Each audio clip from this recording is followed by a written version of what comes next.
아니 한국 病毒没有 쌀이 国 없는데 界， 어떻게 밥을 짓습니까? 하하, 당신들 대체 정체가 뭡니까? 70조 원, 무려 70조 원이 하루아침에 휴지 조각이 됐습니다. 중국의 반도체 자립선언. 천문학적인 돈이 투입됐고 초대형 반도체 공장들이 순식간에 세워져 버렸죠. 그런데 거대 자본으로 만들어낸 중국 공장은 all stop, 멈춰 섰습니다. 장비가 없어서? 사람이 없어서?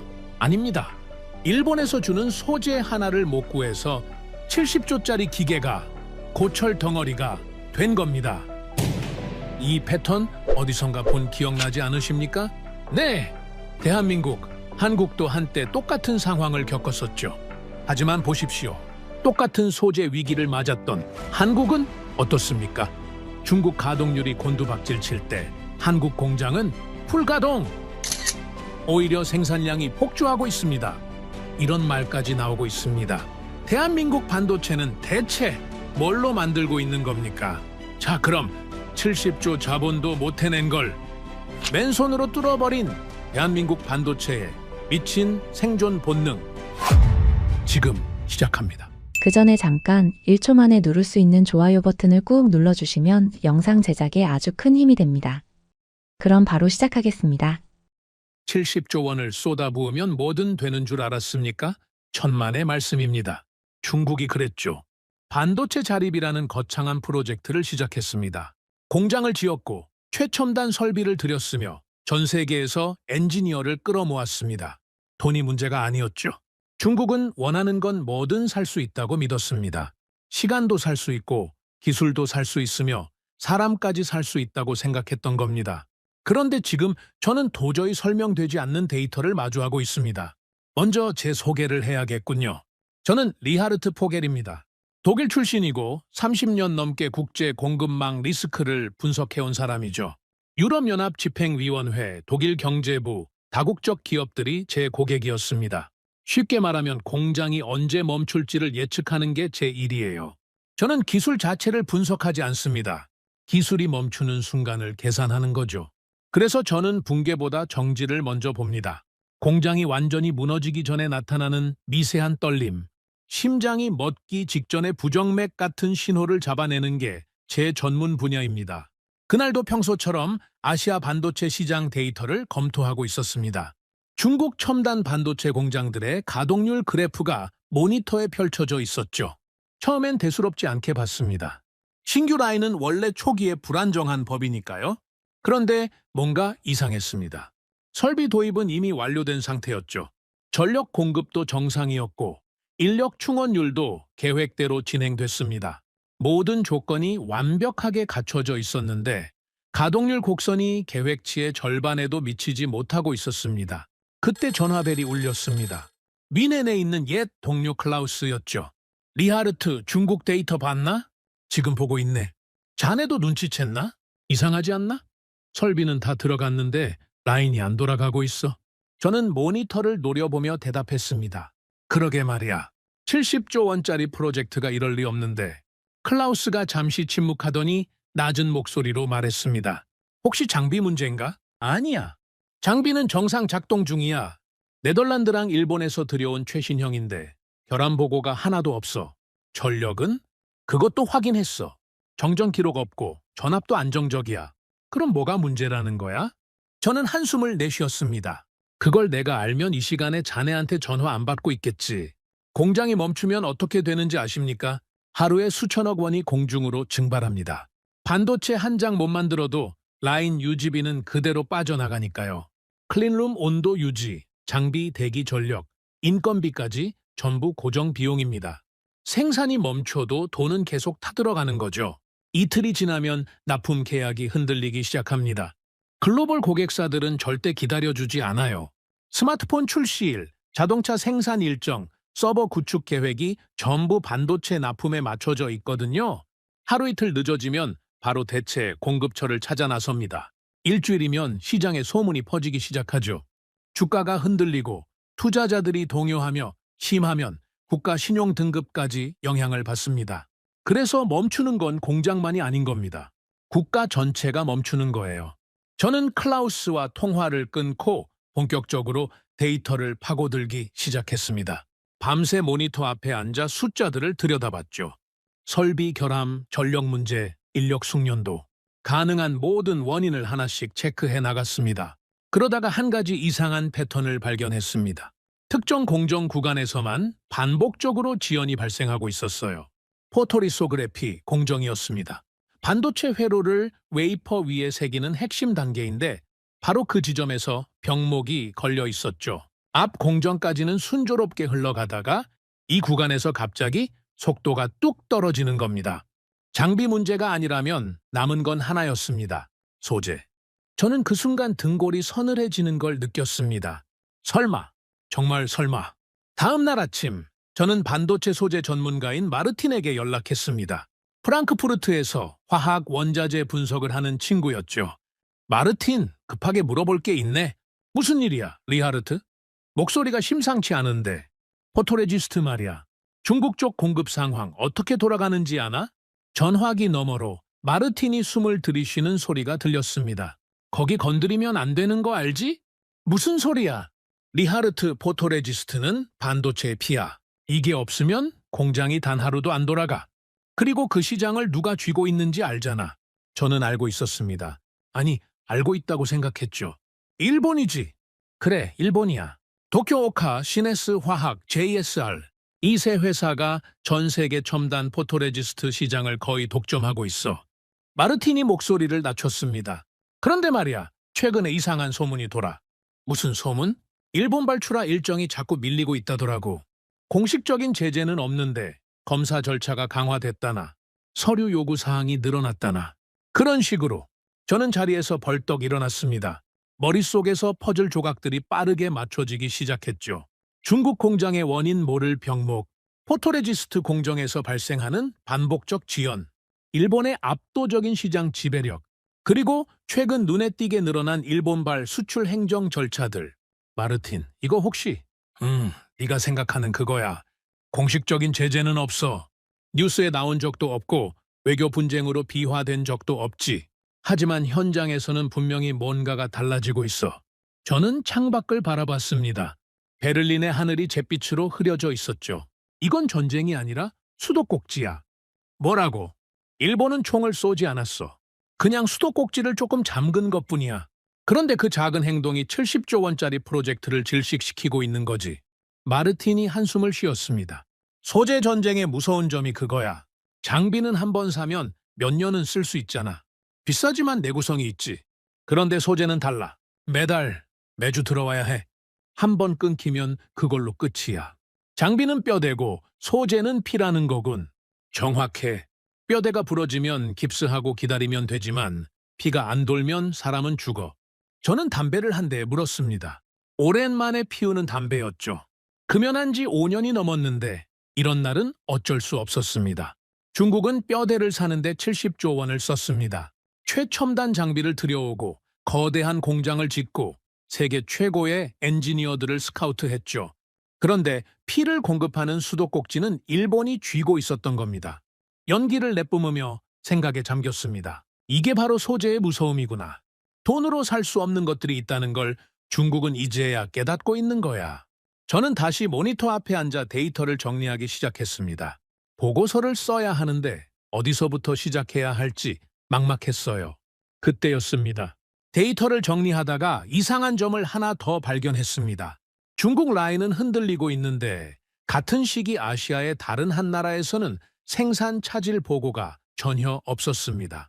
가동률 곡선이 평소와 똑같이 안정적으로 유지되고 있었죠. 저는 눈을 비비고 다시 봤습니다. 착각인가 싶었거든요. 아니었습니다. 분명히 그 나라만 멀쩡했어요. 그 나라가 어디였는지 아십니까? 한국이었습니다. 저는 고개를 갸웃거렸습니다. 이상했어요. 분명히 이상했죠. 바로 클라우스에게 다시 전화를 걸었습니다. 클라우스, 한국 데이터 확인해 봤나? 한국? 아니 왜? 지금 당장 확인해봐. 중국은 난리인데 한국은 멀쩡해. 잠시 후 클라우스가 당황한 목소리로 말했습니다. 이게 뭐야? 진짜 아무 이상 없네? 그렇지? 나도 방금 발견했어. 근데 이상하다. 한국도 일본 소재 의존도가 높잖아. 몇 년 전에 일본한테 똑같이 당했던 나라 아니야?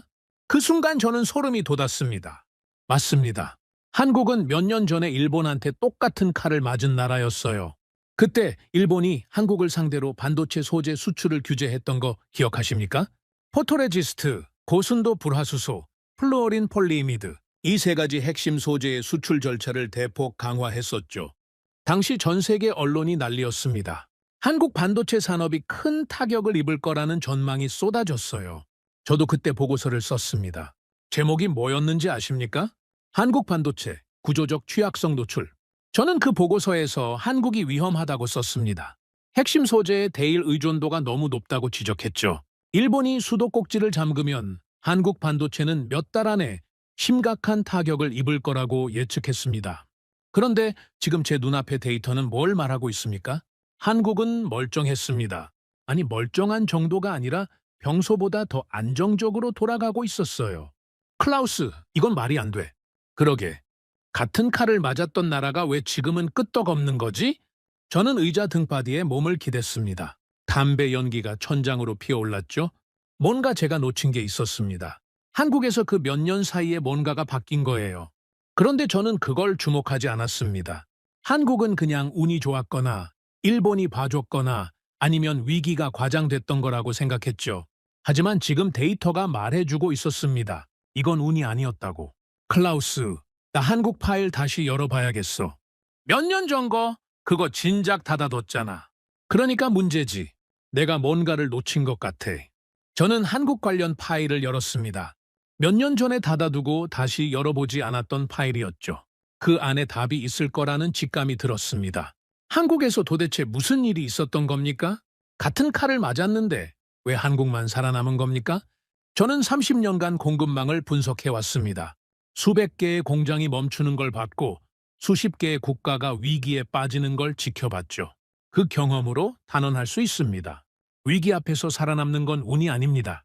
준비된 자만이 살아남아요. 그렇다면 한국은 뭘 준비했던 겁니까? 저는 그 답을 찾아야 했습니다. 단순한 호기심이 아니었어요. 제 분석 모델이 틀렸을 수도 있다는 불안감 때문이었습니다. 만약 한국이 제가 모르는 방식으로 위기를 극복했다면 제가 지금까지 써온 모든 보고서를 다시 검토해야 할지도 모릅니다. 그건 분석가로서 가장 두려운 일이에요. 자신의 모델이 틀렸다는 걸 인정하는 것 말입니다. 하지만 데이터는 거짓말을 하지 않습니다. 중국은 흔들리고 있고 한국은 멀쩡하죠. 이 차이를 설명하지 못하면 저는 더 이상 전문가라고 할 수 없습니다. 클라우스가 전화기 너머로 물었습니다. 리하르트, 진짜로 한국을 다시 파볼 거야. 그래야 할 것 같아. 만약 내 예측이 틀렸던 거라면? 저는 잠시 침묵했습니다. 그리고 대답했죠. 틀렸으면 인정해야지. 그게 분석가야. 전화를 끊고 나서 저는 밤새 한국 데이터를 뒤졌습니다. 커피를 몇 잔이나 마셨는지 모릅니다. 새벽녘이 되어서야 눈이 따가워지기 시작했지만 잠이 오지 않았어요. 데이터 속에서 한국이라는 나라가 다시 튀어나오고 있었습니다. 그리고 이 이야기는 거기서부터 시작됩니다. 일본은 총을 쏘지 않습니다. 이걸 이해하는데 저는 30년이 걸렸습니다. 유럽 사람들은 일본을 잘 모릅니다. 그냥 예의 바르고 질서정연하고 기술력 좋은 나라 정도로 생각하죠. 틀린 말은 아닙니다. 하지만 그게 전부가 아니에요. 일본은 절대 먼저 반가쇠를 당기지 않습니다. 선전포고도 안 하고 위협도 안 하죠. 기자회견을 열어서 적국을 비난하는 일도 없습니다. 그냥 조용히 아무 일도 없다는 듯이 움직여요. 서류 한 장, 절차 하나, 검토 기간 며칠, 이런 사소한 것들을 슬쩍슬쩍 바꿔놓죠. 그러다가 상대가 쓰러지면 그제야 고개를 갸웃거리며 말합니다. 어머, 왜 그러세요? 저희는 아무것도 안 했는데요. 이게 일본식입니다. 칼을 휘두르지 않고 상대를 베는 기술이죠. 다음 날 아침, 저는 도쿄에 있는 오래된 지인에게 연락을 했습니다. 다나카라는 친구인데 일본 경제산업성 출신이에요. 지금은 민간 컨설팅 회사를 운영하고 있죠. 일본 정부의 속내를 알려면 이 친구만한 사람이 없었습니다. 다나카, 오랜만이네. 바쁜 거 알지만 잠깐 통화할 수 있겠나? 리하르트? 정말 오랜만이군. 무슨 일이야, 갑자기? 저는 단도직입적으로 물었습니다. 중국 쪽 소재 공급 상황 어떻게 돌아가고 있는지 알고 싶네. 전화기 너머로 다나카가 웃는 소리가 들렸습니다. 그런데 그 웃음이 어딘가 불편하게 느껴졌어요. 리하르트, 자네도 알잖아. 일본 정부는 공식적으로 중국에 어떤 제재도 하지 않았어. 공식적으로는 그렇겠지. 하지만 현장에서는 뭔가 다른 일이 벌어지고 있는 것 같은데 다나카가 잠시 침묵했습니다. 전화기 너머로 그가 주변을 살피는 듯한 기척이 느껴졌어요.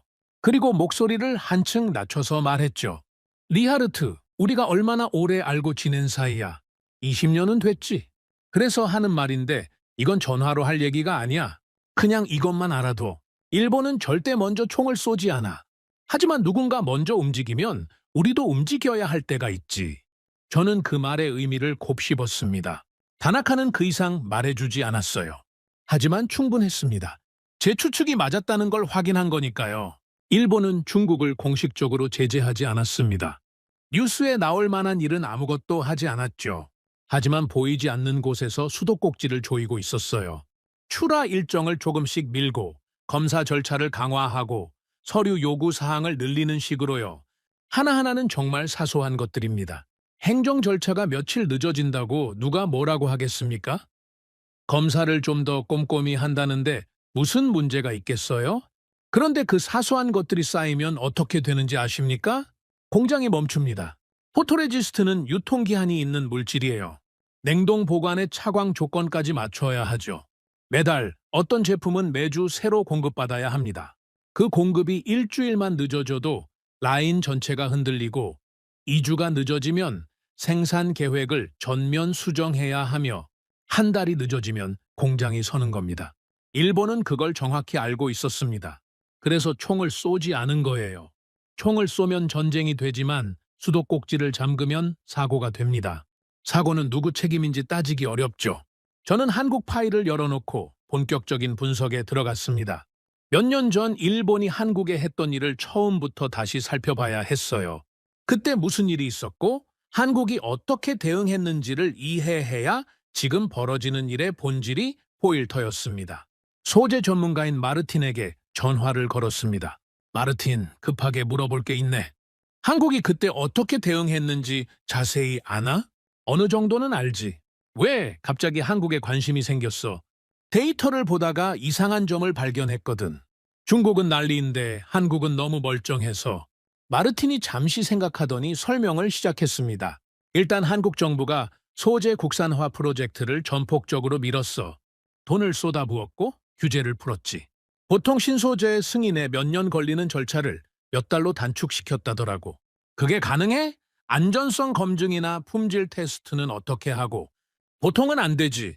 안전성 검증, 품질 테스트, 현장 적용 시험까지 순차적으로 거쳐야 하니까. 그런데 한국은 그걸 병렬로 돌렸어. 동시에 여러 단계를 진행한 거야. 위험 부담이 크지만 시간은 확 줄일 수 있지. 그러다가 불량이라도 나오면 어떻게 되는 거야? 그러니까 말이야. 보통은 그런 모험을 안 해. 그런데 한국은 했어. 왜냐하면 선택지가 없었으니까. 죽느냐 사느냐의 문제였지. 안전하게 가느냐, 빠르게 가느냐의 문제가 아니었던 거야. 등 뒤에 칼이 꽂혀 있는데 천천히 걸을 수는 없잖아. 저는 메모를 하면서 들었습니다. 마르틴의 설명이 이어졌죠. 그리고 한국은 공급처를 미친 듯이 다변화했어. 일본 외에 소재를 구할 수 있는 곳을 전 세계에서 찾아다녔지. 미국, 유럽, 대만, 심지어 중국 업체들까지 접촉했다더라고. 품질이 조금 떨어져도 일단 대안을 확보해 놓자는 거였어. 품질이 떨어지면 수율에 문제가 생기지 않나? 당연히 생기지. 반도체 공정에서 소재 품질이 조금만 달라져도 불량률이 확 올라가거든. 그런데 한국 기업들이 그걸 감수했어. 수율이 조금 떨어지더라도 라인이 멈추는 것보다는 낫다고 판단한 거야. 당위 손실을 감수하고 장기 생존을 택한 거지. 저는 고개를 끄덕였습니다. 절박함이 속도를 만든다는 걸 다시 한번 확인한 순간이었죠. 그런데 진짜 놀라운 건 그 다음이야. 뭔데? 일본 기업들이 한국에 공장을 지었어. 저는 펜을 놓았습니다. 제대로 들은 건가 싶었어요. 뭐라고? 일본 정부가 수출 규제를 하는데 일본 기업들이 한국에 공장을 지었다고? 그래, 말이 안 되는 것 같지? 그런데 비즈니스 논리로 보면 말이 돼. 마르틴이 차근차근 설명했습니다. 일본 소재 기업들 입장에서 한국은 최대 고객 중 하나야. 삼성전자, SK하이닉스가 전 세계 메모리 반도체 시장을 거의 장악하고 있잖아. 이 고객들을 잃으면 일본 기업들도 큰 타격을 입어. 매출이 줄고 공장 가동률이 떨어지고 결국 구조 조정을 해야 하지. 그래서 일본 기업들이 편법을 쓴 거야. 한국의 현지 공장을 지으면 수출 규제 대상이 아니거든. 한국 내에서 생산해서 한국 기업에 납품하면 일본 정부 허가가 필요 없어. 법의 허점을 파고든 거지. 저는 한참을 말없이 앉아 있었습니다. 머릿속이 복잡했어요. 일본 정부는 한국을 압박하려고 규제를 걸었는데 결과적으로 일본 기업들이 한국의 기술과 생산 시설을 이전하는 상황이 벌어진 겁니다. 한국 입장에서는 오히려 공급망이 더 안정화된 거예요. 국산화도 진행되고 일본 기업 현지 공장도 생기고 대체 공급처까지 확보됐으니까요. 마르틴, 이건 정말 아이러니하네. 그렇지? 칼을 맞았는데 더 강해진 거야. 일본 입장에서는 완전히 역효과가 난 셈이지. 저는 담배를 한 대 꺼내 물었습니다. 연기를 깊이 들이마시며 생각에 잠겼어요. 한국이 특별히 똑똑했던 걸까요? 아니면 일본이 실수한 걸까요? 둘 다 아니라는 생각이 들었습니다. 한국은 죽기 살기로 뛰었던 겁니다. 선택의 여지가 없었으니까요. 무너지면 끝이라는 걸 알았기 때문에 모든 걸 걸었던 거예요. 체면도 원칙도 관례도 다 집어치우고 오직 생존에만 집중했죠. 반면 일본은 한국을 과소평가했습니다. 칼을 한번 휘두르면 무릎을 꿇을 줄 알았던 거예요. 몇 달이면 항복하겠거니 생각했을 겁니다. 그런데 한국은 무릎을 꿇는 대신 일어나서 달리기 시작했습니다. 이를 악물고 피를 흘리면서도 달렸어요. 클라우스에게 전화를 걸었습니다. 클라우스, 나 한 가지 깨달은 게 있어. 뭔데? 소재 전쟁에서 가장 무서운 건 칼을 가진 쪽이 아니야. 칼을 맞고도 일어나는 쪽이 무서운 거야. 클라우스가 잠시 침묵하더니 말했습니다. 한국 얘기지? 그래. 한국은 한 번 맞고 끝내지 않았어. 맞은 자리를 치료하면서 동시에 방탄복을 만들기 시작한 거야. 그래서 지금 같은 칼이 날아와도 끄떡없는 거지. 면역이 생긴 거군. 정확해. 그리고 그 면역이 지금 효과를 발휘하고 있어. 지금 중국이 겪고 있는 상황과 몇 년 전 한국이 겪었던 상황은 본질적으로 같습니다. 일본이 소재 공급을 조이고 있다는 점에서요. 공식적인 제재는 없지만 행정 절차라는 무기로 서서히 조이고 있죠. 그런데 결과는 완전히 다릅니다. 중국은 흔들리고 있습니다. 70조 원을 투자했는데도 라인이 제대로 안 돌아가고 있죠. 한국은 멀쩡합니다. 몇 년 전에 같은 칼을 맞았는데 지금은 오히려 더 안정적으로 돌아가고 있어요. 이 차이가 뭘까요? 돈이 아닙니다. 중국이 쏟아부은 돈은 한국의 몇 배예요. 기술이 아닙니다. 중국도 첨단 장비를 도입했고 해외에서 인력을 스카우트했죠. 차이는 딱 하나입니다. 경험, 한국은 몇 년 전에 위기를 겪었습니다. 그 위기를 통해 배웠고 준비했으며 구조를 바꿨죠. 중국은 이런 위기를 겪어본 적이 없습니다. 그래서 준비가 안 돼 있어요. 다나카에게 다시 전화를 걸었습니다. 다나카, 하나만 더 물어보자. 일본은 왜 한국한테는 그렇게 강하게 나갔다가 지금은 조용한 거야? 다나카가 피식 웃었습니다. 리하르트, 자네 정말 모르겠어? 뭘? 한국은 이미 우리한테 맞았잖아. 한 번 맞은 상대를 또 때리면 효과가 없어. 면역이 생겼으니까. 하지만 중국은 달라. 아직 한 번도 안 맞았거든. 같은 전략이 훨씬 효과적이지. 그 말을 듣는 순간 모든 게 이해가 됐습니다. 일본은 같은 전략을 반복하고 있었어요. 한국에 썼던 방법을 중국에 쓰고 있는 거죠. 다만 한국은 이미 그 전략을 경험했고 대응책을 마련해뒀습니다. 중국은 처음 당하는 거라 어떻게 해야 할지 모르는 거예요. 저는 보고서 제목을 정했습니다. 왜 한국만 살아남았는가? 클라우스가 물었습니다. 리하르트, 솔직히 말해도 돼? 자네 몇 년 전 보고서 완전히 틀렸잖아. 한국이 무너질 거라고 했는데 안 무너졌고 오히려 더 강해졌어. 그거 인정하기 힘들지 않아? 저는 잠시 침묵했습니다. 그리고 솔직하게 대답했죠. 힘들지. 30년 경력의 분석가가 이렇게 크게 틀렸다는 거잖아. 자존심 상하지. 그래도 계속 봐볼 거야? 당연하지. 틀린 걸 인정하지 않으면 평생 틀린 채로 살아야 해. 그건 분석가로서 죽은 거나 마찬가지야. 전화를 끊고 저는 한참을 생각에 잠겼습니다. 제 분석 모델이 놓치고 있던 게 뭔지 알 것 같았습니다. 숫자만 봤던 거예요. 의존도 몇 %, 재고량 몇 개월치, 대체제 개발 기간 몇 년? 이런 숫자들만 보고 결론을 냈습니다. 그런데 숫자가 말해주지 않는 게 있었어요. 사람입니다. 한국 사람들이 위기 앞에서 어떻게 움직이는지를 저는 계산에 넣지 않았습니다. 밤을 새우고 주말을 반납하고 불가능해 보이는 일정을 가능하게 만드는 그 집념을 숫자로 환산하지 못했어요. 그리고 위기의 경험이 가져다주는 면역력을 과소평가했습니다. 한번 죽을 뻔한 사람은 다릅니다. 죽음의 문턱까지 갔다 온 사람은 사소한 것에 흔들리지 않아요.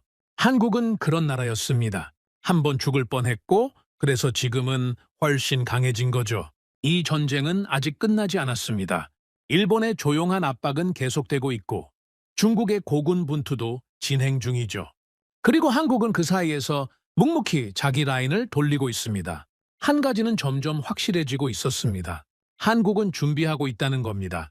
그리고 준비된 자만이 살아남습니다. 살아남은 나라에는 공통점이 있습니다. 저는 30년간 수많은 국가와 기업의 흥망성쇠를 지켜봤습니다. 어떤 나라는 위기 앞에서 무너졌고 어떤 나라는 살아남았죠. 그 차이가 뭔지 오랫동안 연구해 왔습니다. 돈일까요? 기술일까요? 아니면 운일까요? 정답은 그 어느 것도 아니었습니다. 살아남는 나라는 구조를 바꾸는 나라입니다. 돈으로 시간을 사려는 나라가 아니라 시간을 벌기 위해 자기 자신을 뜯어 고치는 나라가 살아남아요. 그리고 지금 제 눈앞에서 그 차이가 너무나 명확하게 드러나고 있었습니다. 중국과 한국, 이 두 나라를 비교하면 할수록 머리가 복잡해졌습니다. 저는 클라우스에게 전화를 걸었습니다. 클라우스, 중국과 한국 데이터를 나란히 놓고 비교해봤나? 아직 안 해봤는데? 왜? 한번 해봐. 이상한 점이 보일 거야. 잠시 후 클라우스가 당혹스러운 목소리로 말했습니다. 리하르트, 이건 말이 안 돼? 조건은 거의 비슷한데 결과가 완전히 달라. 그렇지? 나도 그게 이해가 안 돼서 며칠째 잠을 못 자고 있어. 객관적인 조건만 놓고 보면 중국이 유리해야 합니다. 투자 규모는 한국의 몇 배고 내수 시장은 비교할 수 없을 정도로 크며 정부의 지원 의지도 확고하죠. 인력풀도 넓고 자원도 풍부합니다. 그런데 왜 중국은 흔들리고 한국은 멀쩡한 걸까요? 저는 데이터를 더 깊이 파고들기 시작했습니다. 뭔가 제가 놓치고 있는 게 있을 터였어요. 마르틴에게 다시 전화를 걸었습니다. 마르틴, 한 가지 물어볼 게 있어. 한국 반도체 기업들이 새로운 소재를 도입할 때 어떤 과정을 거치는지 아나? 왜 갑자기 그걸 물어? 중국과 한국의 차이를 이해하려면 그 부분을 알아야 할 것 같아서. 마르틴이 잠시 생각하더니 말했습니다. 한국 기업들의 가장 큰 강점은 검증 속도야. 새로운 소재가 들어오면 그걸 빠르게 테스트하고 문제점을 파악하고 양산에 적용하는 전 과정이 다른 나라보다 훨씬 빨라. 얼마나 빠른데? 보통 새 소재를 양산 라인에 적용하려면 최소 6개월에서 1년은 걸려. 안전성 검증, 수율 테스트, 공정 최적화까지 해야 하니까. 그런데 한국은 그걸 23개월 안에 끝내는 경우도 있어. 저는 놀라서 물었습니다. 그게 어떻게 가능해? 안전성 검증을 대충 한다는 거야? 아니, 대충 하는 게 아니야. 병렬로 하는 거지. 보통은 한 단계가 끝나면 다음 단계로 넘어가잖아. 그런데 한국은 여러 단계를 동시에 진행해. 위험 부담은 크지만 시간은 확 줄어들지. 그러다가 문제가 생기면 당연히 손실이 나지. 하지만 한국 기업들은 그 손실을 감수해. 왜냐하면 검증이 늦어져서 라인이 멈추는 것보다는 낫다고 판단하니까. 단기 손실과 장기 생존 중에 장기 생존을 택하는 거야. 저는 메모를 하면서 들었습니다. 뭔가 실마리가 잡히는 느낌이었어요. 그런데 마르틴, 그런 빠른 검증이 가능하려면 뭐가 필요해? 현장 엔지니어의 숙련도가 핵심이야. 아무리 좋은 장비가 있어도 그걸 다루는 사람이 미숙하면 검증 속도가 느려져. 한국은 반도체를 수십 년간 해온 나라잖아. 현장에 베테랑 엔지니어가 많아. 그 사람들이 경험으로 문제를 빠르게 파악하고 해결책을 찾아내는 거지. 저는 고개를 끄덕였습니다. 드디어 이해가 되기 시작했어요. 중국은 그게 부족하다는 거군. 마야. 중국은 돈은 많지만 경험이 부족해. 장비는 최신형을 들여올 수 있어. 하지만 그 장비를 능숙하게 다루고 문제가 생겼을 때 빠르게 대응하는 건 다른 문제야. 그건 돈으로 살 수 없거든. 시간이 필요한 거지. 저는 창밖을 바라보며 생각에 잠겼습니다. 중국은 돈으로 시간을 사려고 했습니다. 70조 원을 쏟아부으면 뭐든 빨리 할 수 있다고 믿었죠. 최신 장비를 들여오고 해외에서 엔지니어를 스카우트하고 공장을 초고속으로 지었습니다. 하지만 한국은 달랐어요. 한국은 돈을 쓴 게 아니라 방식을 바꿨습니다. 클라우스에게 전화를 걸었습니다. 클라우스, 이제 좀 이해가 돼. 뭐가? 중국과 한국의 차이 말이야. 중국은 돈으로 시간을 사려고 했어. 한국은 시간을 벌기 위해 구조를 바꿨고 그 차이가 지금 결과의 차이를 만들고 있는 거야. 구체적으로 무슨 뜻이야? 저는 설명을 이어갔습니다. 중국은 문제가 생기면 돈을 더 쓰는 방식으로 해결하려고 해. 장비가 부족하면 더 사고, 인력이 부족하면 더 뽑고, 공장이 부족하면 더 지어. 하지만 그건 근본적인 해결책이 아니야.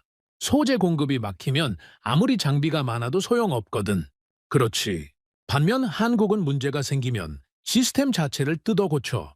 소재 의존도가 문제라면 국산화를 추진하고 공급처를 다변화하고 검증 속도를 높여서 대체제를 빨리 적용할 수 있게 만들어. 돈보다 구조를 바꾸는 데 집중하는 거야. 클라우스가 감탄하듯이 말했습니다. 한국이 훨씬 똑똑하네. 똑똑하다기보다는 절박했던 거지. 한국은 몇 년 전에 일본한테 당했잖아. 그때 돈으로 해결하려고 했으면 지금쯤 망했을 거야. 대신 시스템을 바꿨기 때문에 살아남은 거지. 저는 담배를 한 대 물었습니다. 연기를 내뿜으며 또 다른 차이점에 대해 생각했어요. 동맹과 고립의 차이. 이것도 결정적인 요소였습니다. 한국은 열린 공급망을 가지고 있습니다. 미국, 유럽, 일본, 대만과 긴밀하게 연결돼 있죠. 어디선가 문제가 생기면 다른 곳에서 대안을 구할 수 있어요. 완벽하지는 않지만 선택지가 있습니다. 반면 중국은 점점 고립되고 있습니다. 미국의 제재, 유럽의 경계, 일본의 견제, 사방에서 압박이 들어오고 있죠. 선택지가 줄어들고 있어요. 소재를 구하려 해도 팔려는 곳이 점점 줄어들고 있습니다. 다나카에게 전화를 걸었습니다. 다나카, 중국이 일본 외에 다른 곳에서 포토레지스트를 구할 수 있을까? 다나카가 피식 웃었습니다. 리아르트, 자네 시장 구조를 잘 알잖아. 첨단 포토레지스트는 일본이 거의 독점하고 있어. 미국에도 일부 업체가 있지만 그쪽도 중국에 팔기 꺼려하지. 유럽은 물량 자체가 적고, 그럼 중국은 어떻게 해? 국산화하는 수밖에 없지. 하지만 그게 쉽나? 포토레지스트 하나 만드는데 수십 년 노하우가 필요해. 돈 있다고 되는 게 아니야. 저는 한숨을 쉬었습니다. 결국 중국은 막다른 골목에 몰린 거군. 그렇게 볼 수 있지. 물론 중국도 손 놓고 있지는 않아. 미친 듯이 국산화를 추진하고 있고 제3국을 통한 우회 수입도 시도하고 있어. 외교 채널도 동원하고 있고. 하지만 시간이 문제야. 공장은 지금 돌아가야 하는데 국산화는 몇 년이 걸릴지 모르니까. 저는 전화를 끊고 한참을 생각에 잠겼습니다. 한국과 중국의 차이가 점점 명확해지고 있었습니다. 첫째, 검증 능력의 차이. 한국은 새로운 소재를 빠르게 테스트하고 적용할 수 있는 시스템이 있습니다. 베테랑 엔지니어들이 현장에서 문제를 빠르게 해결하죠. 중국은 그런 경험과 노하우가 부족합니다. 둘째, 대응 방식의 차이. 한국은 돈보다 구조를 바꾸는 데 집중합니다. 중국은 돈으로 시간을 사려고 하죠. 단기적으로는 중국 방식이 빨라 보이지만 장기적으로는 한국 방식이 견고합니다. 셋째, 공급망의 차이. 한국은 열린 공급망을 통해 다양한 선택지를 확보하고 있습니다. 중국은 점점 고립되면서 선택지가 줄어들고 있죠. 저는 컴퓨터 앞에 앉아 시뮬레이션을 돌려봤습니다. 다양한 시나리오를 설정하고 각 나라가 어떻게 버틸 수 있는지를 계산해봤죠. 결과는 충격적이었습니다. 거의 모든 시나리오에서 한국만 살아남았습니다. 일본이 소재 공급을 50% 줄이는 시나리오. 한국은 6개월 안에 대체제로 전환하고 라인을 유지합니다. 중국은 1년 이상 고전하다가 생산량이 급감하죠. 일본이 소재 공급을 완전히 끊는 극단적 시나리오. 한국은 국산화와 제3국 수입으로 70% 수준을 유지합니다. 중국은 6개월 안에 주요 라인이 멈추기 시작하죠. 미국까지 제재에 가담하는 시나리오. 한국은 영향을 받지만 핵심 라인은 유지합니다. 중국은 사실상 첨단 반도체 생산이 불가능해지죠. 저는 시뮬레이션 결과를 보면서 손이 떨리는 걸 느꼈습니다. 클라우스에게 전화를 걸었습니다. 클라우스, 큰일 났어. 왜? 무슨 일이야? 내 시뮬레이션 모델이 완전히 틀렸어. 무슨 소리야? 저는 떨리는 목소리로 설명했습니다. 몇 년 전에 내가 만든 모델 있잖아. 소재 의존도 기반으로 각 나라의 취약성을 평가하는 모델 말이야. 그 모델로는 한국이 가장 위험했어. 일본 의존도가 너무 높았으니까. 기억나. 그래서 한국이 무너질 거라고 예측했잖아. 그런데 현실은 정반대야. 한국은 가장 안전한 나라가 됐어. 내 모델이 완전히 틀린 거지. 클라우스가 조심스럽게 물었습니다. 그럼 어떻게 할 거야? 저는 한숨을 쉬었습니다. 모델을 처음부터 다시 짜야 해. 내가 놓친 변수가 있어. 그걸 찾아내서 반영해야 해. 뭘 놓쳤는데? 저는 잠시 생각했습니다. 그리고 대답했죠. 적응력이야. 나는 정적인 의존도만 봤어. 지금 이 순간 얼마나 의존하고 있는지만 계산했지. 하지만 중요한 건 동적인 적응력이야. 위기가 닥쳤을 때 얼마나 빠르게 구조를 바꿀 수 있는지. 그게 진짜 변수야.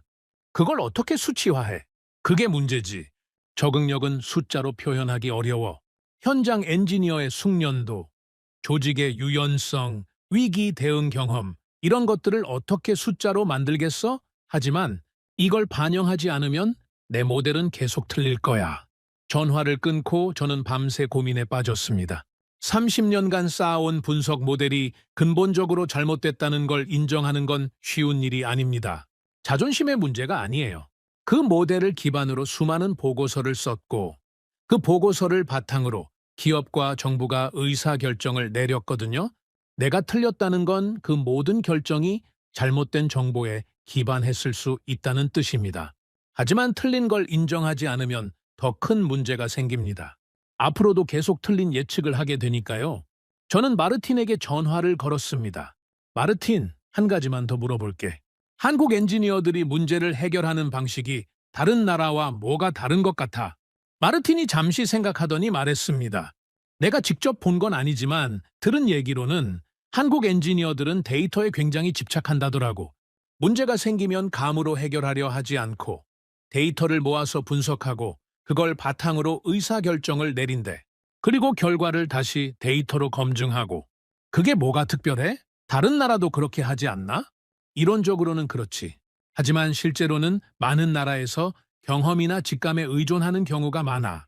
특히 위기 상황에서는 빨리 결정을 내려야 하니까 데이터 분석할 시간이 없다라고 생각하거든. 그런데 한국은 위기 상황에서도 데이터를 놓지 않는다더라고. 오히려 더 꼼꼼하게 분석한대. 저는 고개를 끄덕였습니다. 또 하나의 퍼즐 조각이 맞춰지는 느낌이었어요. 데이터 기반 의사결정. 그것도 한국의 강점 중 하나였던 겁니다. 저는 이제 어느 정도 그림이 그려지기 시작했습니다. 한국이 살아남은 이유는 단순하지 않았습니다. 하나의 요인이 아니라 여러 요인이 복합적으로 작용한 거예요. 빠른 검증 능력, 베테랑 엔지니어의 숙련도, 데이터 기반 의사결정, 구조를 바꾸는 대응 방식, 열린 공급망, 그리고 무엇보다 위기를 겪어본 경험. 이 모든 것들이 합쳐져서 한국을 강하게 만든 겁니다. 저는 보고서를 쓰기 시작했습니다. 제목은 이미 정해뒀죠. 왜 한국만 살아남았는가? 그 아래 부제를 달았습니다. 위기 적응력의 비밀. 글을 쓰면서 저는 깨달았습니다. 이 보고서는 단순히 한국에 대한 분석이 아니라는 걸요. 이건 제 자신에 대한 반성이기도 했습니다. 30년간 숫자만 보면서 놓쳤던 것들, 정량화할 수 없다는 이유로 무시했던 것들, 그것들이 실제로는 가장 중요한 변수였다는 걸 인정하는 보고서였어요. 클라우스가 물었습니다. 리하르트, 이 보고서 누구한테 보낼 거야? 저는 잠시 생각했습니다. 그리고 대답했죠. 일단은 나 자신한테 보내야지. 내 생각을 정리하는 게 먼저야. 그 다음에 고객들한테 보내겠지만 그 전에 내가 먼저 이해해야 해. 뭘 이해해야 하는데? 한국을 다시 봐야 한다는 거. 내가 그동안 한국을 과소평가했어. 이제 그걸 인정하고 제대로 분석해야 해. 저는 창밖을 바라봤습니다. 베를린의 하늘이 어둑어둑해지고 있었죠. 이 전쟁은 아직 끝나지 않았습니다. 아니, 어쩌면 이제 막 시작인지도 모릅니다. 일본의 조용한 압박은 계속될 것이고 중국은 어떻게든 돌파구를 찾으려 할 거예요. 미국도 가만히 있지 않겠죠? 하지만 한 가지는 점점 확실해지고 있었습니다. 이 혼란 속에서 가장 견고하게 서 있는 나라는 한국이라는 것. 그리고 그건 우연이 아니라 준비의 결과라는 것. 저는 그 차이를 이제야 이해하기 시작했습니다. 문제는 내 이해가 너무 늦었다는 점입니다. 전문가는 쉽게 감탄하지 않습니다. 아니, 감탄해서는 안 됩니다. 감탄은 판단을 흐리게 만들거든요. 데이터가 아무리 놀라워 보여도 냉정하게 분석해야 합니다. 첫인상에 속으면 안 돼요. 표면 아래 숨겨진 것들을 파헤쳐야 진짜 그림이 보입니다. 그래서 저는 한국에 대해 섣불리 결론을 내리지 않으려 했습니다. 클라우스에게 전화를 걸었습니다. 클라우스, 솔직히 말해줘. 내가 지금 한국을 과대평가하고 있는 건 아닐까? 갑자기 무슨 소리야? 며칠 전까지만 해도 한국 데이터 보고 흥분해 있었잖아. 그러니까 문제야. 너무 빨리 결론을 내린 것 같아서. 혹시 내가 보고 싶은 것만 본 건 아닌지 모르겠어. 저는 진심이었습니다. 30년 경력의 분석가로서 배운 게 하나 있다면 자기 자신을 가장 경계해야 한다는 겁니다. 사람은 자기가 믿고 싶은 걸 믿으려는 경향이 있거든요. 데이터를 객관적으로 본다고 생각하지만 실제로는 자기 가설을 확인해주는 데이터만 골라서 보는 경우가 많습니다. 저도 그랬을 수 있어요. 한국이 살아남았다는 결론을 먼저 내려놓고 그걸 뒷받침하는 데이터만 찾아다녔을 수도 있습니다. 클라우스가 물었습니다. 그래서 어떻게 할 건데? 반대로 생각해 보려고. 한국이 실패할 수 있는 시나리오를 찾아보는 거야. 그래도 한국이 버틴다면 그때 결론을 내려도 늦지 않잖아. 리아르트, 너 정말 고집불통이야.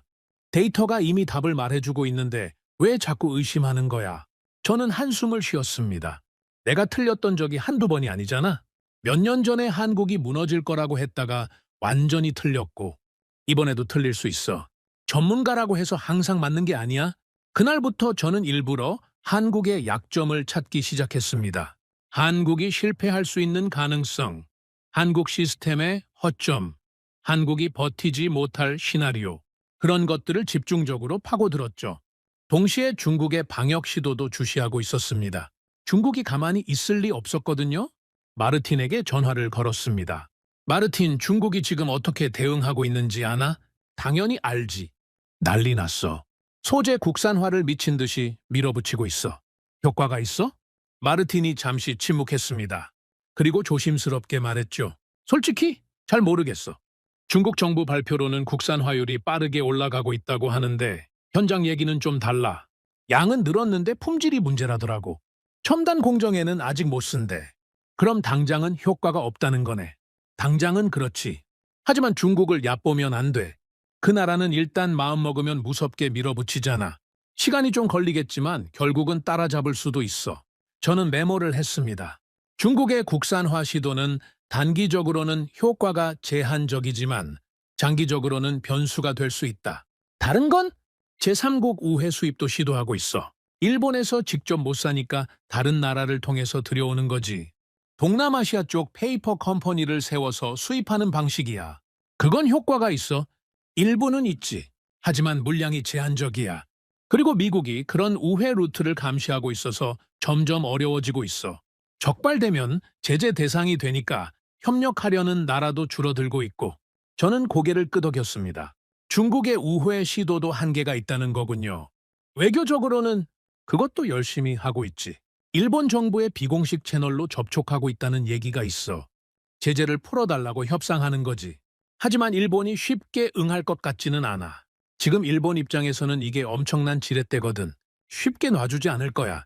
마르틴의 말을 정리하면 중국은 다방면으로 방역을 시도하고 있지만 아직 뚜렷한 성과는 없다는 거였습니다. 국산화는 품질 문제, 우회 수입은 물량 한계, 외교는 진전 없음. 전부 시간 벌기일 뿐이었죠. 하지만 저는 여전히 조심스러웠습니다. 중국을 과소평가하면 안 됩니다. 그 나라는 한번 마음먹으면 상상 이상의 속도로 따라잡는 경우가 많거든요. 클라우스에게 전화를 걸었습니다. 클라우스, 한국에 대해서 좀 더 냉정하게 분석해보자. 또, 너 정말 집요하다. 한국이 지금은 잘 버티고 있어. 인정해. 하지만 앞으로도 계속 버틸 수 있을까? 그게 궁금해. 무슨 뜻이야? 저는 설명을 이어갔습니다. 지금 한국이 버티는 이유는 몇 년 전 위기를 겪으면서 준비를 해뒀기 때문이야. 국산화도 어느 정도 진행됐고 공급처도 다변화했고 일본 기업 현지 공장도 있고. 하지만 그게 영원히 유효할까? 왜 안 되는데? 기술은 계속 발전하잖아. 반도체 공정은 점점 미세해지고 있어. 지금 한국이 확보한 대체 소재가 다음 세대 공정에도 통할지는 모르는 거야. 새로운 공정에는 또 새로운 소재가 필요할 수 있고 그 소재는 다시 일본이 독점하고 있을 수 있어. 클라우스가 잠시 생각하더니 말했습니다. 일리가 있네. 지금은 괜찮아도 앞으로는 모른다는 거지. 그래. 그리고 하나 더. 한국이 지금 버티는 건 일본이 완전히 수도꼭지를 잠그지 않았기 때문이야. 조금씩 조이고 있을 뿐이지 완전히 끊지는 않았거든. 만약 일본이 정말로 작정하고 한국을 타깃으로 삼으면 그때도 버틸 수 있을까? 그건 좀 극단적인 시나리오 아니야? 극단적이지. 하지만 불가능하지는 않아. 국제 정세가 어떻게 바뀔지 누가 알아. 한일 관계가 다시 악화될 수도 있고 미국이 압박할 수도 있고 저는 일부러 최악의 시나리오를 상정하고 있었습니다. 한국이 버틸 수 없는 상황이 있는지 찾아보려고요. 그래야 제 판단이 객관적인지 검증할 수 있으니까요. 며칠 동안 다양한 시나리오를 시뮬레이션 해봤습니다. 일본이 한국에 대한 소재 공급을 50% 추가로 줄이는 시나리오. 한국은 3개월간 고전하지만 결국 대체제로 전환하며 버텨냅니다. 일본이 한국에 대한 소재 공급을 완전히 끊는 극단적 시나리오. 한국은 6개월간 심각한 타격을 입지만 국산화와 제3국 수입으로 주요 라인은 유지합니다. 생산량은 줄지만 완전히 멈추지는 않아요. 미국까지 가담해서 한국을 압박하는 시나리오. 이건 사실상 가정 자체가 비현실적입니다. 미국 입장에서 한국 반도체 산업을 무너뜨릴 이유가 없거든요. 오히려 한국은 미국의 핵심 동맹이고 미국 반도체 공급망의 중요한 축입니다. 어떤 시나리오를 돌려봐도 결과는 비슷했습니다. 한국은 흔들릴 수 있지만 완전히 멈추지는 않습니다. 저는 컴퓨터 앞에서 한참을 멍하니 앉아 있었습니다. 손으로 얼굴을 문지르며 중얼거렸죠. 이상할 정도로 멀쩡하네. 진짜 이상했습니다. 아무리 악조건을 설정해도 한국은 버텼어요. 물론 타격을 입기는 합니다. 생산량이 줄고 수익이 감소하고 시장 점유율이 흔들리죠. 하지만 치명상은 아니에요. 회복 가능한 수준의 타격입니다. 반면 같은 시나리오를 중국에 적용하면 결과가 완전히 달랐습니다. 중국은 대부분의 시나리오에서 주요 라인이 멈추거나 가동률이 바닥을 쳤어요. 왜 이런 차이가 나는 걸까요? 저는 다시 데이터를 들여다봤습니다. 그리고 깨달았죠. 한국은 단일 실패점이 없었습니다. 무슨 말이냐면 한국은 어느 한 곳이 막혀도 다른 곳으로 우회할 수 있는 구조를 갖추고 있었어요. 일본 소재가 안 들어오면 국산 소재로 대체하고 그것도 안 되면 유럽이나 미국에서 수입하고 그것도 안 되면 일본 기업의 한국 현지 공장에서 조달합니다. 여러 겹의 안전망이 있는 거죠. 반면 중국은 단일 실패점이 많았습니다. 일본 소재가 막히면 대안이 마땅치 않아요. 국산화는 아직 품질이 안 되고 우회 수입은 물량이 부족하며 일본 기업의 중국 현지 공장은 거의 없습니다. 한 곳이 막히면 전체가 흔들리는 구조죠. 저는 마르틴에게 전화를 걸었습니다. 마르틴, 한 가지 확인하고 싶은 게 있어. 한국이 몇 년 전 위기 이후에 공급망을 재설계했다고 했잖아. 구체적으로 어떻게 바꾼 거야? 그거? 한마디로 말하면 리던던시를 대폭 늘린 거야. 리던던시? 응, 중복성이라고 할까. 같은 소재를 여러 곳에서 조달할 수 있게 만든 거지.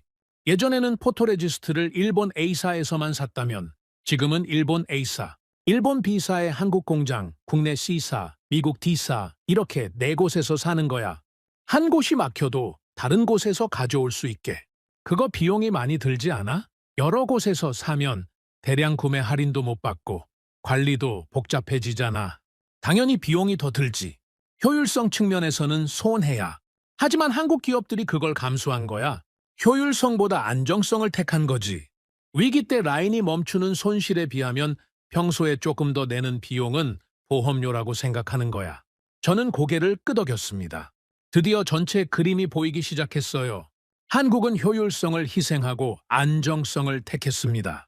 평소에는 비용이 조금 더 들지만 위기 때 버틸 수 있는 구조를 만든 거죠.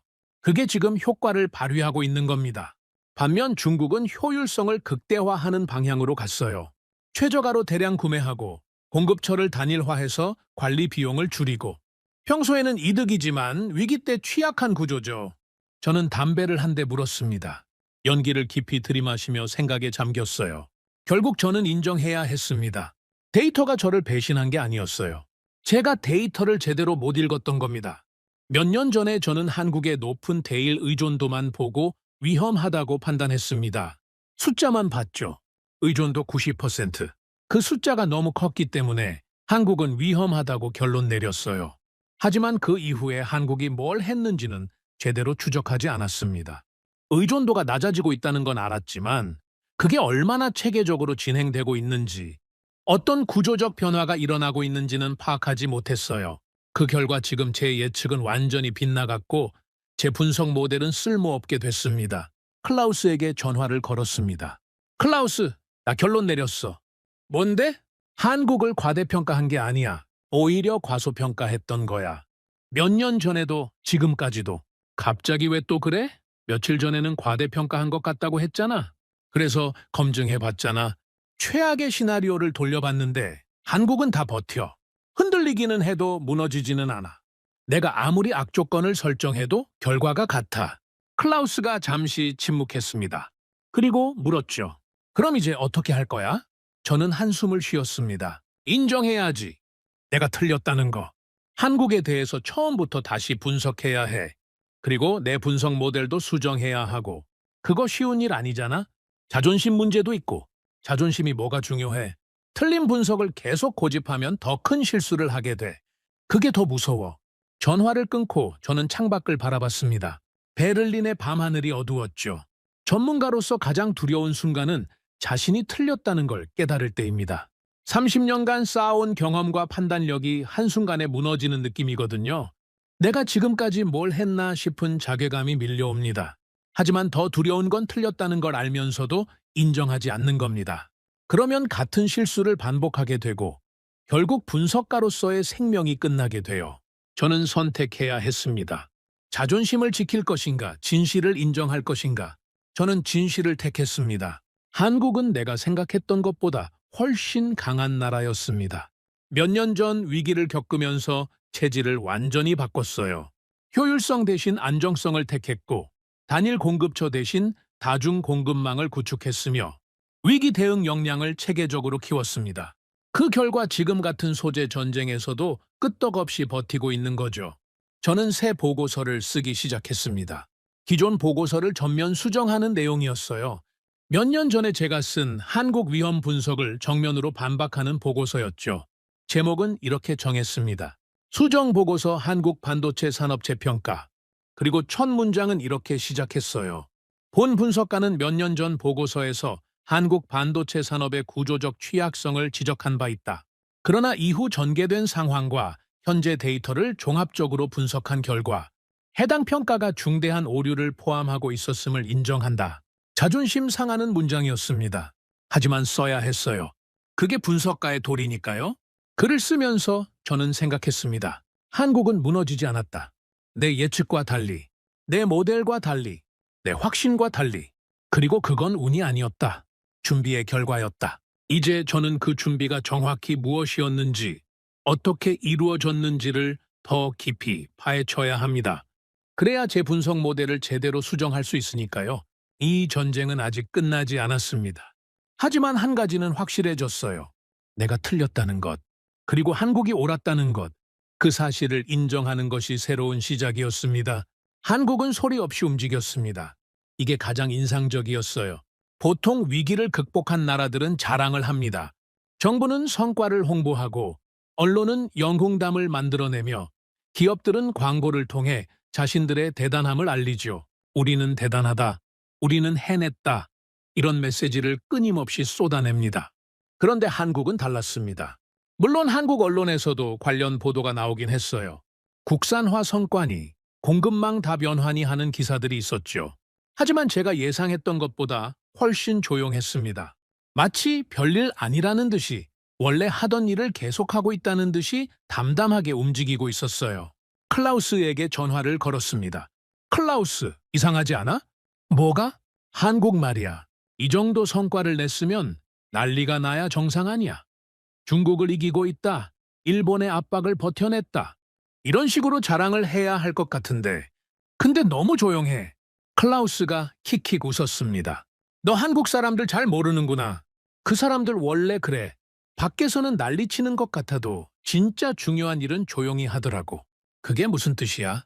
내가 예전에 한국 기업이랑 일한 적 있잖아. 그때 느낀 건데 한국 사람들은 성과를 내기 전에는 말을 잘 안 해. 대신 성과를 내고 나서도 크게 떠들지 않더라고. 그냥 다음 일로 넘어가. 저는 고개를 갸웃거렸습니다. 유럽이나 미국 기업들과는 확실히 다른 문화였어요. 그게 좋은 건가? 글쎄, 마케팅 측면에서는 손해일 수도 있지. 하지만 실속 면에서는 이득이야. 자랑하느라 에너지 쓸 시간에 다음 준비를 하는 거니까. 저는 한국에 대해 더 알아보기로 했습니다.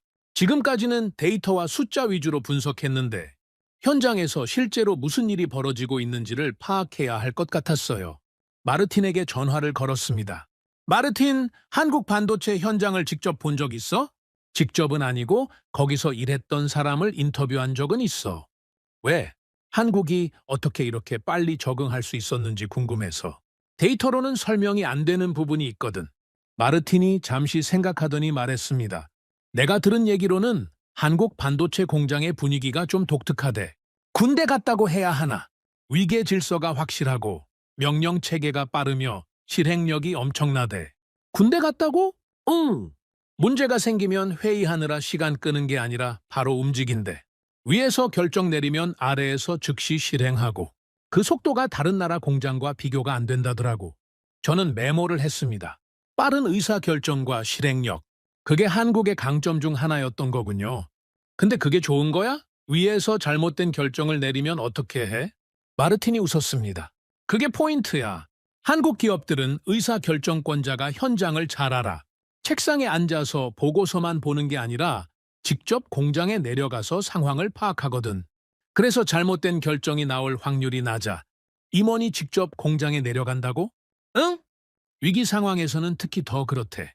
삼성이나 SK 임원들이 클린룸까지 직접 들어가서 현장 엔지니어들이랑 얘기한다더라고. 유럽에서는 상상하기 어려운 일이지. 저는 놀랐습니다. 유럽 기업에서는 임원이 현장에 내려가는 경우가 드물거든요. 보통은 중간 관리자가 보고서를 올리고 임원은 그 보고서를 보고 결정을 내리죠. 현장과 의사결정권자 사이에 여러 겹의 계층이 있어요. 그러면 의사결정 속도가 확실히 빨라지겠네. 그렇지.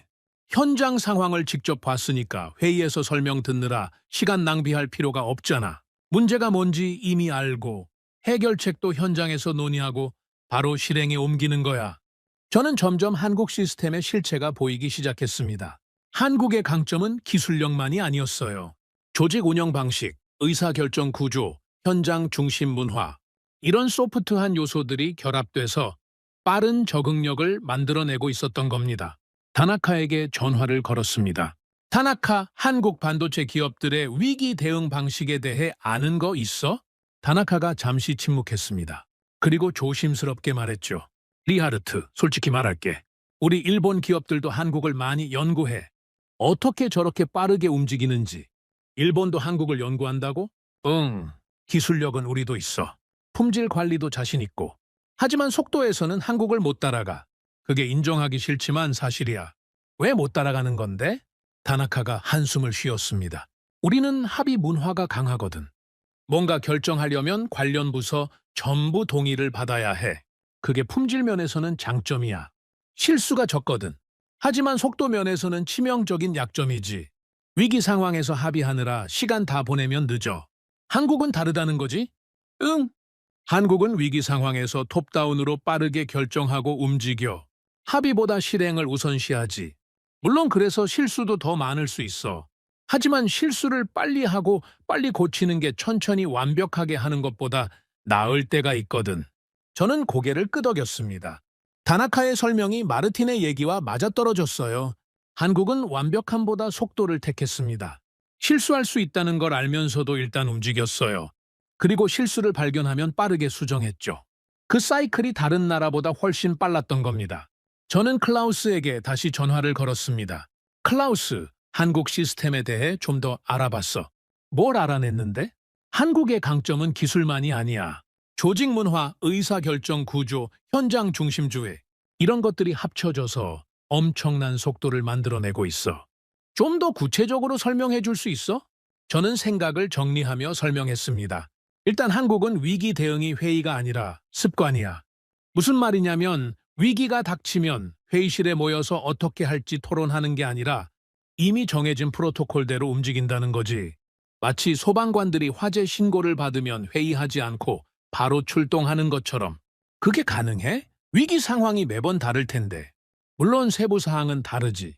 하지만 기본 대응 체계는 이미 훈련돼 있어. 소재 공급이 끊기면 어떻게 한다. 장비에 문제가 생기면 어떻게 한다. 이런 시나리오별 매뉴얼이 있는 거야. 그래서 실제로 위기가 닥쳤을 때 처음부터 고민하는 게 아니라 매뉴얼대로 움직이면 돼. 클라우스가 감탄했습니다. 그거 엄청난 준비인데. 그렇지.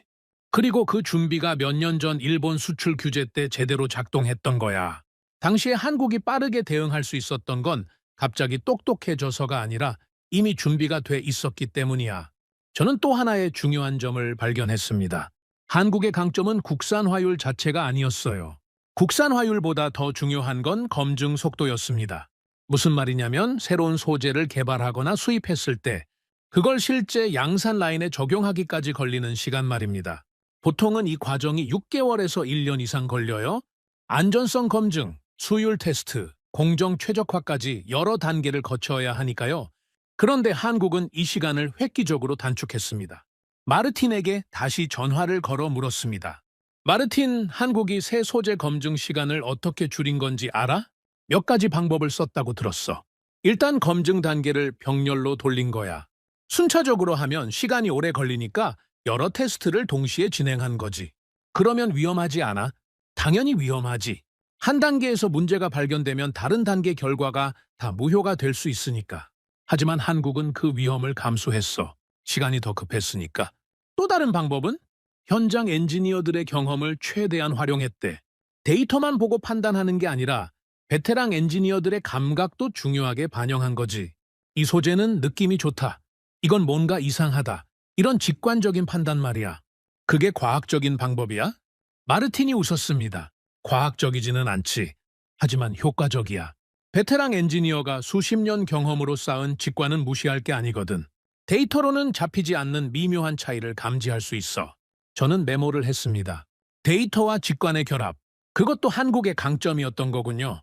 며칠 동안 더 조사를 한 끝에 저는 한국 시스템의 핵심을 정리할 수 있었습니다. 첫째, 빠른 의사결정 구조. 현장과 의사결정권자 사이의 거리가 짧고 위기 시 톱다운으로 빠르게 결정이 내려집니다. 둘째, 훈련된 위기 대응. 다양한 시나리오에 대한 매뉴얼이 준비돼 있고 정기적으로 훈련이 이루어집니다. 위기가 닥쳤을 때 처음부터 고민하는 게 아니라 매뉴얼대로 움직입니다. 셋째, 빠른 검증 시스템. 새로운 소재나 장비를 도입할 때 검증 시간을 최소화하는 프로세스가 갖춰져 있습니다. 병렬 테스트, 현장 경험 활용 등의 방법을 사용하죠. 넷째, 현장 중심 문화. 책상에서 보고서로 결정하는 게 아니라 현장에서 직접 보고 결정합니다. 임원도 필요하면 클린룸까지 들어갑니다. 다섯째, 조용한 실행. 성과를 내기 전에 떠들지 않고 성과를 낸 후에도 크게 자랑하지 않습니다. 에너지를 다음 준비에 집중합니다. 저는 이 내용을 정리해서 클라우스에게 보냈습니다. 잠시 후 클라우스에게서 전화가 왔습니다. 리하르트, 이거 읽어봤는데 한 가지 궁금한 게 있어. 뭔데? 이런 시스템이 어느 날 갑자기 만들어진 건 아니잖아. 한국이 이걸 언제부터 구축한 거야? 좋은 질문이었습니다. 저도 그게 궁금했거든요. 정확히는 모르겠어. 하지만 추측컨대 수십 년에 걸쳐 조금씩 쌓아온 것 같아. 한국 반도체 산업이 시작된 게 70년대 후반이거든. 거의 50년 가까이 된 거야. 그 세월 동안 수많은 위기를 겪었고 매번 교훈을 얻었겠지. 그 교훈들이 축적돼서 지금의 시스템이 만들어진 거야. 50년이라? 응. 이건 하루아침에 흉내 낼 수 있는 게 아니야. 중국이 돈을 아무리 쏟아부어도 이런 시스템은 살 수 없어. 시간이 필요한 거지. 경험이 필요하고 실패가 필요하고 거기서 배우는 과정이 필요해. 저는 창밖을 바라보며 생각에 잠겼습니다. 한국의 강점은 기술이나 돈이 아니었습니다. 시간이었어요. 수십 년간 쌓아온 경험과 노하우, 수많은 위기를 겪으며 다듬어진 시스템, 베테랑 엔지니어들의 축적된 직관. 이런 것들은 돈으로 살 수 없습니다. 중국은 70조 원을 투자했지만 50년의 시간은 살 수 없었어요. 저는 담배를 한 대 물었습니다. 연기를 내뿜으며 중얼거렸죠. 이건 기적이 아니라 반복의 결과다. 맞습니다. 한국이 보여주고 있는 건 기적이 아니에요. 수십 년간 같은 일을 반복하면서 조금씩 나아진 결과입니다.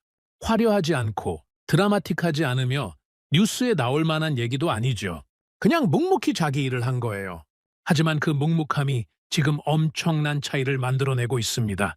저는 다나카에게 마지막으로 전화를 걸었습니다. 다나카, 솔직히 물어볼게. 일본은 한국을 이길 수 있어? 다나카가 한참 침묵했습니다. 그리고 낮은 목소리로 대답했죠. 리하르트, 그건 이기고 지는 문제가 아니야. 무슨 뜻이야? 소재 전쟁에서 중요한 건 상대를 쓰러뜨리는 게 아니야. 자기가 안 쓰러지는 거지. 지금 한국은 우리가 뭘 해도 쓰러지지 않을 것 같아. 그게 솔직한 평가야. 저는 그 말을 곱씹었습니다. 다나카는 일본 사람이고 한국에 대해 쉽게 인정하지 않을 텐데 저런 말을 한다는 건 정말로 그렇게 느끼고 있다는 뜻이었어요. 한국이 그렇게 강해? 강하다기보다는 단단해. 화려하지는 않은데 부러지지가 않아. 우리가 압박을 가하면 휘어지긴 해. 하지만 부러지지는 않고 다시 원래대로 돌아와. 그게 무서운 거야. 저는 전화를 끊고 한참을 생각에 잠겼습니다. 조용히 작동하는 시스템. 그게 가장 무섭다는 걸 이제야 깨달았어요. 화려하게 선전하는 시스템은 허점이 보입니다. 뭘 잘하는지 떠들어대니까 약점도 드러나죠. 하지만 조용히 작동하는 시스템은 파악하기가 어려워요. 뭘 하고 있는지, 어디까지 준비돼 있는지, 어떤 카드를 가지고 있는지 알 수가 없습니다. 한국은 그런 나라였습니다. 겉으로는 조용한데 안에서는 쉼없이 돌아가고 있는 시스템. 위기가 닥쳐도 표정 변화 없이 묵묵히 대응하는 조직. 그게 한국의 진짜 모습이었어요. 저는 보고서에 이렇게 썼습니다. 한국 반도체 산업의 가장 큰 강점은 눈에 보이지 않는다. 기술력이나 투자 규모 같은 정량적 지표로는 측정할 수 없는 요소들이 한국을 강하게 만들고 있다. 수십 년간 축적된 위기, 대응 경험, 현장 중심의 빠른 의사결정 구조, 훈련된 조직 문화, 이런 것들은 돈으로 살 수 없고 단기간에 흉내 낼 수도 없다. 결론적으로 한국은 이미 위기 대응 훈련을 끝낸 상태다. 다른 나라들이 아직 훈련 중이거나 훈련 계획을 세우는 단계에 있을 때 한국은 실전을 치르고 돌아온 베테랑이다. 이 차이는 단기간에 좁힐 수 없다. 글을 쓰면서 저는 한국에 대한 존경심 비슷한 감정이 생기는 걸 느꼈습니다. 분석가로서 감정을 가지면 안 되는데 어쩔 수 없었어요. 이 정도의 준비와 실행력을 보여주는 나라는 흔치 않으니까요. 하지만 동시에 긴장감도 느꼈습니다. 아직 시험은 끝나지 않았으니까요. 지금까지 한국이 잘 버텨온 건 사실입니다. 하지만 앞으로 어떤 일이 벌어질지는 모릅니다. 더 강한 압박이 올 수도 있고 예상치 못한 변수가 튀어나올 수도 있어요. 한국이 정말로 강한지는 그때 증명될 겁니다. 이 조용한 시스템이 진짜 시험대에 올랐을 때 어떻게 작동하는지 그걸 지켜봐야 합니다. 그날 아침 저는 이상한 예감에 일찍 눈을 떴습니다. 별다른 이유는 없었어요. 그냥 뭔가 불안했습니다. 30년간 이 업계에서 일하면서 길러진 직감 같은 거죠. 큰일이 터지기 전에 공기가 달라지는 느낌. 설명하기 어렵지만 분명히 존재하는 그런 감각입니다. 컴퓨터를 켜고 아시아 시장 데이터를 확인했습니다. 처음에는 별다른 게 없어 보였어요. 평소와 비슷한 숫자들이 화면에 나열돼 있었죠. 그런데 1시간 후 클라우스에게서 급한 전화가 왔습니다. 리하르트, 큰일 났어. 뉴스 봤어? 아니, 무슨 일인데? 일본이 추가 조치를 발표했어. 반도체 소재 수출 검토 기간을 대폭 늘린대. 저는 심장이 철렁 내려앉는 걸 느꼈습니다. 얼마나? 기존 2주에서 최대 90일까지 늘릴 수 있다고 해. 사실상 공급을 완전히 틀어막겠다는 거지. 저는 바로 뉴스를 검색했습니다. 클라우스 말이 맞았어요. 일본 경제산업성이 반도체 관련 소재의 수출 심사 절차를 강화한다고 발표한 겁니다. 표면적인 이유는 안보 우려였지만 누가 봐도 중국을 겨냥한 조치였죠. 그런데 문제는 그것만이 아니었습니다. 같은 날 미국에서도 뉴스가 터졌어요. 미국 상무부가 첨단 반도체 장비 및 소재의 수출 규정을 재검토한다고 발표한 겁니다. 아직 구체적인 내용은 나오지 않았지만 방향은 분명했어요. 규제를 더 강화하겠다는 거죠? 저는 다나카에게 급히 전화를 걸었습니다. 다나카, 이게 무슨 상황이야? 일본이 갑자기 왜 이러는 거야? 다나카가 낮은 목소리로 대답했습니다. 리하르트, 이건 갑자기가 아니야. 준비된 거지. 무슨 뜻이야? 미국이랑 조율한 거야. 일본 단독 행동이 아니라 미일 공조야. 중국 반도체 굴기를 본격적으로 저지하려는 거지. 저는 소름이 돋았습니다. 예상은 했지만 이렇게 빨리 올 줄은 몰랐어요. 한국은 어떻게 되는 거야? 한국도 영향을 받잖아. 다나카가 잠시 침묵했습니다. 그리고 조심스럽게 말했죠. 공식적으로는 한국은 우방국이니까 영향이 적다고 하지만 현실은 좀 다를 수 있어. 일본 기업들이 한국에 소재를 공급할 때도 심사 절차가 복잡해질 거야. 일부러 한국을 겨냥한 건 아니지만 부수적인 피해는 있을 수밖에 없지. 저는 전화를 끊고 한참을 생각에 잠겼습니다. 이건 동시다발 압박이었습니다. 일본의 수출 심사 강화, 미국의 규정 재검토, 거기에 시장의 불안 심리까지 더해지면 어떤 나라도 버티기 어려워요. 특히 한국이 걱정됐습니다. 한국은 지금까지 잘 버텨왔어요. 몇 년 전 일본 수출 규제를 겪으면서 면역력을 키웠죠. 하지만 이번은 차원이 달랐습니다. 일본 단독이 아니라 미일 공조였고 범위도 훨씬 넓었어요. 클라우스에게 다시 전화를 걸었습니다. 클라우스, 한국 데이터를 실시간으로 모니터링해야 할 것 같아. 나도 그 생각하고 있었어. 한국이 이번에 어떻게 대응하는지가 중요해. 진짜 실력을 보여줄 때야. 저는 고개를 끄덕였습니다. 맞습니다. 지금까지는 한국이 버틸 수 있다고 분석했어요. 하지만 그건 이론적인 분석이었죠. 실제로 거센 압박이 들이닥쳤을 때도 버틸 수 있는지는 지켜봐야 합니다. 며칠 동안 상황은 빠르게 악화됐습니다. 일본발 소재 공급이 눈에 띄게 줄어들기 시작했어요. 검토 기간이 늘어나면서 출하가 지연되고 있었죠. 시장에서는 불안감이 퍼지고 있었습니다. 반도체 관련 주가가 출렁였고 애널리스트들은 비관적인 전망을 쏟아냈어요. 마르틴에게 전화를 걸었습니다. 마르틴, 한국 현장 상황이 어때? 마르틴이 한숨을 쉬었습니다. 솔직히 긴장감이 팽배하대. 소재 재고가 줄어들고 있는데 보충이 안 되고 있으니까. 얼마나 버틸 수 있어? 내가 들은 바로는 현재 재고로 한두 달 정도라고 해. 그 안에 대안을 찾지 못하면 라인 가동률을 낮춰야 할 수도 있대. 저는 긴장됐습니다. 한두 달이라. 시간이 많지 않았어요. 한국 기업들은 어떻게 대응하고 있어? 비상체제로 들어갔대. 대체 소재 확보에 총력을 기울이고 있고 국산 소재 투입도 검토 중이래. 국산 소재? 품질은 괜찮아? 마르틴이 잠시 침묵했습니다. 그리고 조심스럽게 말했죠. 솔직히 일본산만큼은 아니야. 수율이 좀 떨어질 수 있어.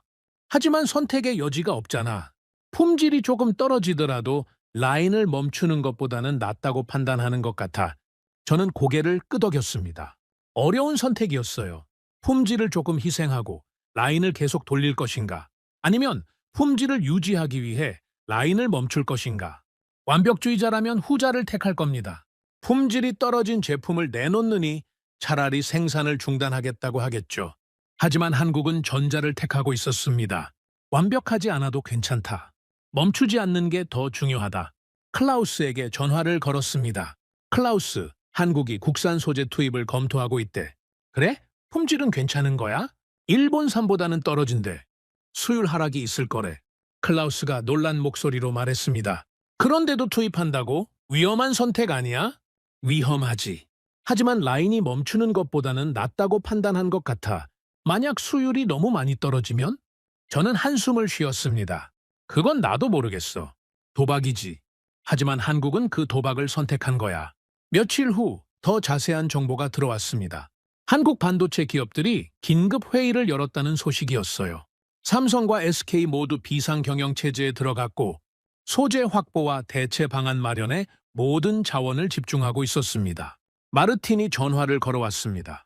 리아르트, 한국이 결정을 내린 것 같아. 뭘 결정했는데? 라인을 멈추지 않기로 했대. 대신 가동률을 조정하면서 버티기로 한 것 같아. 구체적으로 어떻게? 마르틴이 설명을 이어갔습니다. 일단 국산 소재를 일부 라인에 투입하기로 했대. 모든 라인이 아니라 영향이 적은 제품군 위주로. 거기서 수율 데이터를 확보하면서 점진적으로 확대하는 방식이래. 현명하네. 전면 투입이 아니라 단계적으로 하는 거군.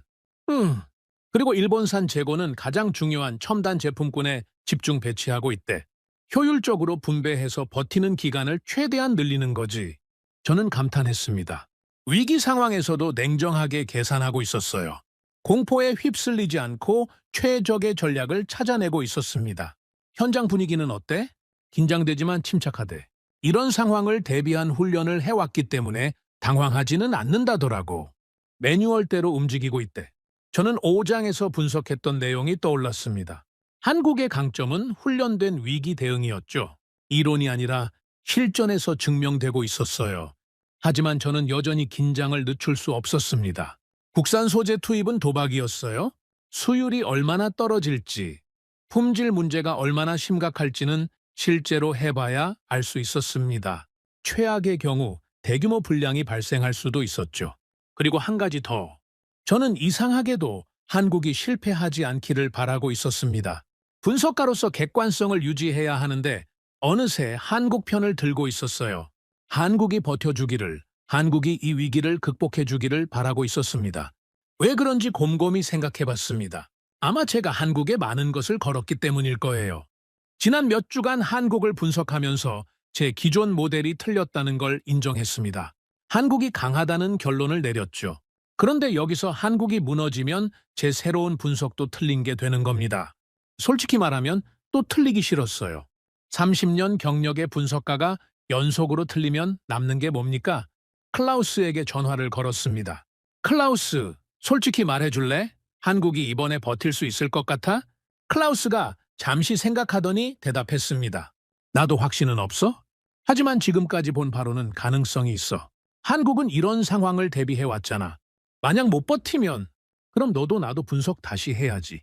어쩔 수 없어. 저는 쓴웃음을 지었습니다. 맞아요. 어쩔 수 없는 거죠. 분석가는 결과에 책임을 져야 합니다. 맞으면 인정받고 틀리면 욕먹는 거예요. 2주가 지났습니다. 마르틴에게서 연락이 왔습니다. 리하르트, 중간 결과가 나왔어. 저는 긴장하며 물었습니다. 어때? 국산 소재 투입한 라인의 수율 데이터가 나왔는데 예상보다 괜찮대. 얼마나? 일본산 대비 약 95% 수준이래. 5% 정도 하락한 거지. 저는 안도의 한숨을 내쉬었습니다. 5%면 감당할 수 있는 수준이었어요. 10% 이상 떨어졌으면 심각했겠지만 5%는 수익에 영향은 주지만 치명적이지는 않습니다. 대단하네. 어떻게 그 정도로 맞춘 거야? 한국 엔지니어들이 실시간으로 공정을 최적화하고 있대. 국산 소재의 특성에 맞게 온도, 압력, 시간 같은 변수들을 미세 조정하는 거지. 말 그대로 밤낮 없이 붙어서 조정하고 있다더라고. 저는 고개를 끄덕였습니다. 역시 현장 엔지니어의 역할이 컸군요. 소재가 바뀌면 공정 전체가 달라지는데 그걸 실시간으로 맞춰가고 있었던 겁니다. 라인은 계속 돌아가고 있는 거지? 응! 멈추지 않았어. 가동률이 조금 낮아지긴 했지만 핵심 라인은 모두 살아있어. 저는 주먹을 불끈 쥐었습니다. 한국이 버티고 있었어요. 클라우스에게 바로 전화를 걸었습니다. 클라우스, 한국이 버티고 있어. 정말? 수율은? 일본산 대비 95%래. 5% 하락. 클라우스가 감탄했습니다. 대단하네. 나는 10% 이상 떨어질 줄 알았는데. 나도. 근데 한국 엔지니어들이 실시간으로 공정 최적화를 하고 있대. 그래서 하락폭을 최소화한 거야. 그 사람들 정말 대단하다. 저는 창밖을 바라보며 생각에 잠겼습니다. 한국은 완벽을 추구하지 않았습니다. 완벽한 소재가 없으니까 불완전한 소재로 버티기로 했죠. 대신 그 불완전함을 현장에서 보완했어요. 엔지니어들이 밤낮 없이 붙어서 공정을 조정하고 수율을 최대한 끌어올렸습니다. 멈추지 않는 것이 목표였던 겁니다. 수율이 100%가 아니어도 괜찮아요. 95%면 충분합니다. 중요한 건 라인이 돌아가고 있다는 사실이에요. 생산이 계속되고 있다는 사실. 그게 가장 중요했습니다. 저는 담배를 한 대 물었습니다. 연기를 내뿜으며 중얼거렸죠. 그들은 손실을 계산했고 공포를 배제했다. 맞습니다. 한국은 공포에 휩쓸리지 않았어요. 5% 수율 하락이라는 손실을 냉정하게 계산했고 그 손실을 감수하기로 결정했습니다. 라인을 멈추는 공포보다 수율 하락이라는 손실이 더 낫다고 판단한 거죠. 그리고 그 판단은 옳았습니다. 한 달 후 상황이 조금씩 안정되기 시작했습니다. 일본의 추가 조치에 대한 시장의 공포가 가라앉았어요. 처음에는 난리가 났지만 시간이 지나면서 실제 영향이 예상보다 크지 않다는 게 드러났거든요. 특히 한국이 버티고 있다는 사실이 시장에 안도감을 줬습니다. 마르틴이 전화를 걸어왔습니다. 리아르트, 한국 라인이 완전히 안정됐대. 수율은 이제 97%까지 회복됐대. 거의 일본산 수준이야. 저는 놀랐습니다. 어떻게 그렇게 빨리 올라간 거야? 한국 엔지니어들이 국산 소재에 맞는 공정 레시피를 완성했대. 처음에는 기존 레시피를 그대로 썼는데 이제는 국산 소재에 최적화된 새 레시피를 개발한 거지. 대단하네. 응. 그리고 이 과정에서 축적된 데이터가 엄청나대. 국산 소재의 특성, 최적 공정 조건, 품질 관리 포인트 같은 것들. 이건 돈 주고도 못 사는 노하우야. 저는 고개를 끄덕였습니다. 위기가 기회가 된 거였어요. 강제로 국산 소재를 써야 했던 상황이 오히려 국산 소재 활용 역량을 키우는 계기가 됐습니다. 클라우스에게 전화를 걸었습니다. 클라우스, 한국이 해냈어. 봤어. 라인 안 멈추고 버텨냈더라. 그것뿐만이 아니야. 이번 위기를 통해 국산 소재 활용 역량까지 키웠어. 다음에 비슷한 일이 생겨도 훨씬 쉽게 대응할 수 있게 된 거지. 클라우스가 감탄했습니다. 정말 대단한 나라야. 맞으면서 강해진다니까. 저는 웃었습니다. 맞는 말이었어요. 한국은 맞으면서 강해지는 나라였습니다. 위기를 겪을 때마다 더 단단해지고 더 빠르게 적응하고 더 많이 배웠죠. 저는 보고서에 이렇게 썼습니다. 한국은 이번 시험을 통과했다. 완벽하지는 않았다. 수율이 떨어졌고 수익에 영향이 있었으며 현장 엔지니어들은 극심한 스트레스를 받았다. 하지만 가장 중요한 건 라인이 멈추지 않았다는 사실이다. 정지하지 않았다는 것 자체가 승리다. 그리고 이 과정에서 한국은 더 강해졌다. 국산 소재 활용 역량을 확보했고 위기 대응 경험을 축적했으며 시스템의 신뢰성을 입증했다. 다음 위기에는 더 잘 버틸 수 있을 것이다. 글을 쓰면서 저는 한 가지 확신이 생겼습니다. 이 나라는 다르다. 지금까지 많은 나라를 분석해왔지만 한국처럼 위기를 정면으로 돌파하는 나라는 드물었어요. 보통은 회피하거나 타협하거나 외부의 도움을 기다리죠. 하지만 한국은 스스로 해결했습니다. 자기 힘으로, 자기 사람들로, 자기 기술로. 저는 창밖을 바라보며 생각했습니다. 한국이 멈추지 않은 건 운이 아니었어요. 준비의 결과였고 훈련의 결과였으며 결단의 결과였습니다. 그리고 저는 그걸 직접 목격한 증인이 됐습니다. 이제 남은 건 이 이야기를 어떻게 마무리할 것인가였습니다. 한국이 버텨낸 건 확인했어요. 하지만 이 소재 전쟁은 아직 끝나지 않았죠. 앞으로 어떻게 전개될지, 한국의 위치는 어떻게 변할지 그걸 지켜봐야 합니다. 한 가지는 확실했습니다. 한국은 이미 증명했다는 것, 자신들이 버틸 수 있다는 걸, 그리고 그 증명은 앞으로 오래도록 유효할 거라는 것. 이제 세계가 한국을 다르게 볼 것이다. 그리고 그건 한국이 스스로 만들어낸 결과다. 세계는 빠르게 태도를 바꿉니다. 이건 제가 30년간 이 업계에서 배운 가장 중요한 교훈이에요. 어제까지 칭송받던 기업이 오늘 몰락할 수 있고, 어제까지 무시당하던 나라가 오늘 주목받을 수 있습니다. 돈의 흐름은 감정이 아니라 계산을 따르거든요. 더 안전한 곳, 더 확실한 곳, 더 신뢰할 수 있는 곳으로 움직입니다. 그리고 지금 그 흐름이 바뀌고 있었습니다. 클라우스에게서 아침 일찍 전화가 왔습니다. 리아르트, 중국 뉴스 봤어? 아니, 무슨 일인데? 중국 반도체 공장 몇 곳에서 라인이 부분 정지됐대. 소재 부족 때문이래. 저는 예상했던 일이긴 했지만 실제로 터지니까 충격이 있었습니다. 바로 컴퓨터를 켜고 뉴스를 검색했어요. 클라우스 말이 맞았습니다. 중국 주요 반도체 공장 3곳에서 일부 라인 가동을 중단했다는 보도가 나오고 있었어요. 공식적인 이유는 설비 점검이었지만 업계에서는 다 알고 있었죠. 소재가 떨어진 거였습니다. 저는 마르틴에게 전화를 걸었습니다. 마르틴, 중국 상황 자세히 알아? 나도 방금 들었어. 꽤 심각한 것 같아. 완전 정지는 아니지만 가동률이 급락하고 있대. 얼마나?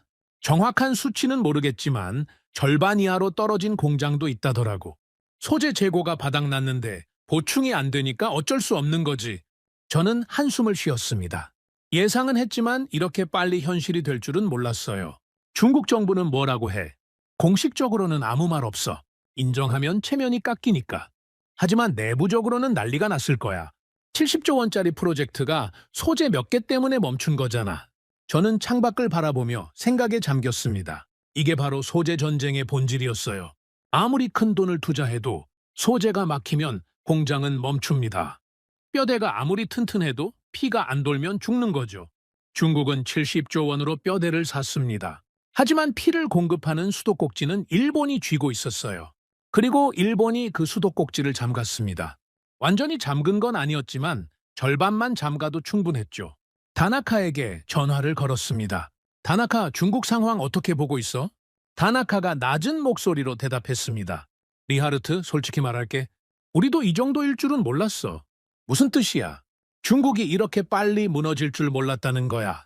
더 버틸 줄 알았어. 국산화도 하고 있었고 우회 수입도 하고 있었잖아. 그런데 생각보다 취약했어. 저는 고개를 끄덕였습니다. 저도 같은 생각이었거든요. 왜 그렇게 빨리 무너진 것 같아? 다나카가 잠시 생각하더니 말했습니다. 아마 재고 관리 문제일 거야. 중국은 효율성을 너무 강조했거든. 재고를 최소화하고 필요할 때 공급받는 방식으로 운영했지.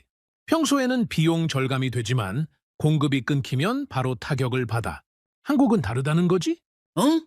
한국은 몇 년 전 일본 수출 규제 때 배웠잖아. 그 이후로 전략적 재고를 늘렸대. 효율성은 좀 떨어지지만 위기 때 버틸 수 있는 여유가 생긴 거지. 저는 메모를 했습니다. 또 하나의 차이점이 드러났군요. 재고 관리 전략의 차이. 그날 오후 더 큰 변화가 시작됐습니다. 글로벌 반도체 시장의 시선이 움직이기 시작한 거예요. 클라우스가 흥분한 목소리로 전화를 걸어왔습니다. 리하르트, 이거 봤어? 투자은행들이 보고서를 쏟아내고 있어. 무슨 보고서? 한국 반도체 비중 확대 권고, 중국 리스크 증가에 따른 대안으로 한국을 주목해야 한다는 내용이야. 저는 바로 관련 보고서들을 찾아봤습니다. 클라우스 말이 맞았어요. 골드만삭스, 모건 스탠리, JP 모건 같은 주요 투자은행들이 앞다퉈 한국 반도체 관련 보고서를 내놓고 있었습니다. 내용은 대동소이했어요. 중국 반도체 산업의 불확실성이 커졌으니 대안을 찾아야 한다. 그 대안으로 한국이 가장 적합하다. 한국은 기술력도 있고 공급망도 안정적이며 위기 대응 능력도 검증됐다. 저는 보고서들을 읽으며 감탄했습니다. 프레임이 완전히 바뀌었네. 클라우스가 물었습니다. 무슨 뜻이야? 몇 달 전까지만 해도 한국은 일본에 취약한 나라였어. 소재 의존도가 높아서 위험하다는 평가였지. 그런데 지금은 가장 안정적인 대안이 됐어. 같은 나라인데 프레임이 정반대로 바뀐 거야. 클라우스가 웃었습니다. 시장은 원래 그래. 결과만 보거든.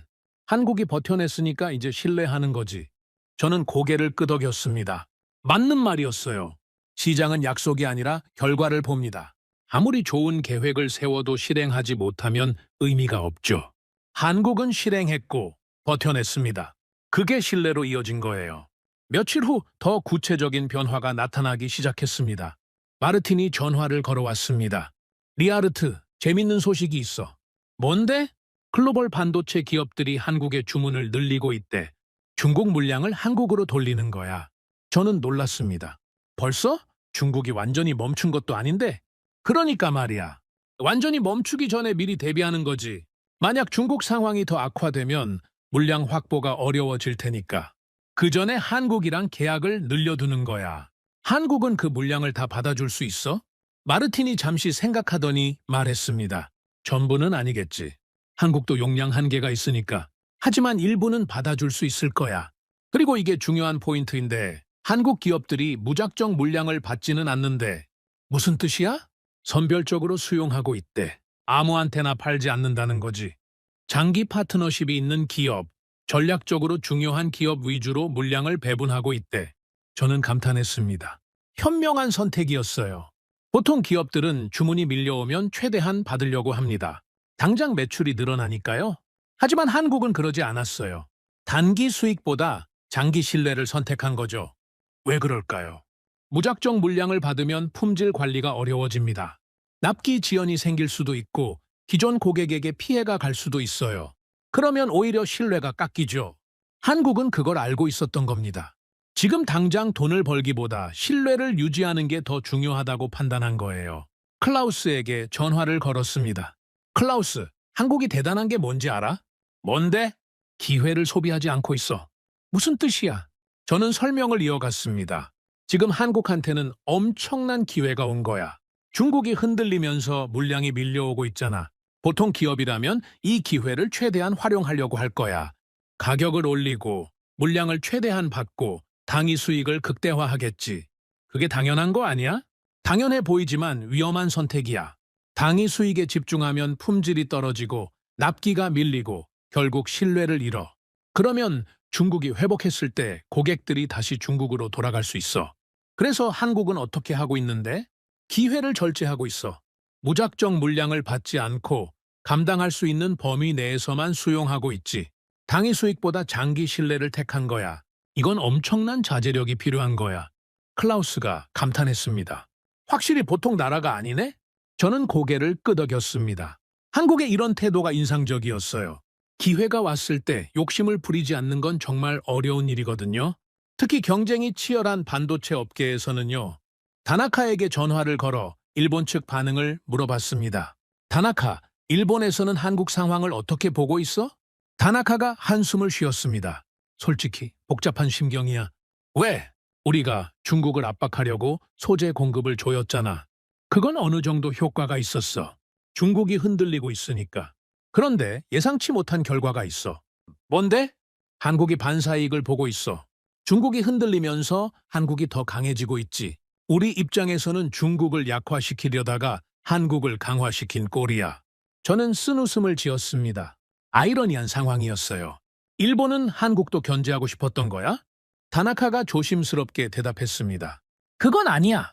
한국은 어쨌든 우방국이고 우리 기업들의 중요한 고객이니까. 하지만 한국이 이렇게까지 강해질 줄은 몰랐지. 솔직히 우리도 당황스러워.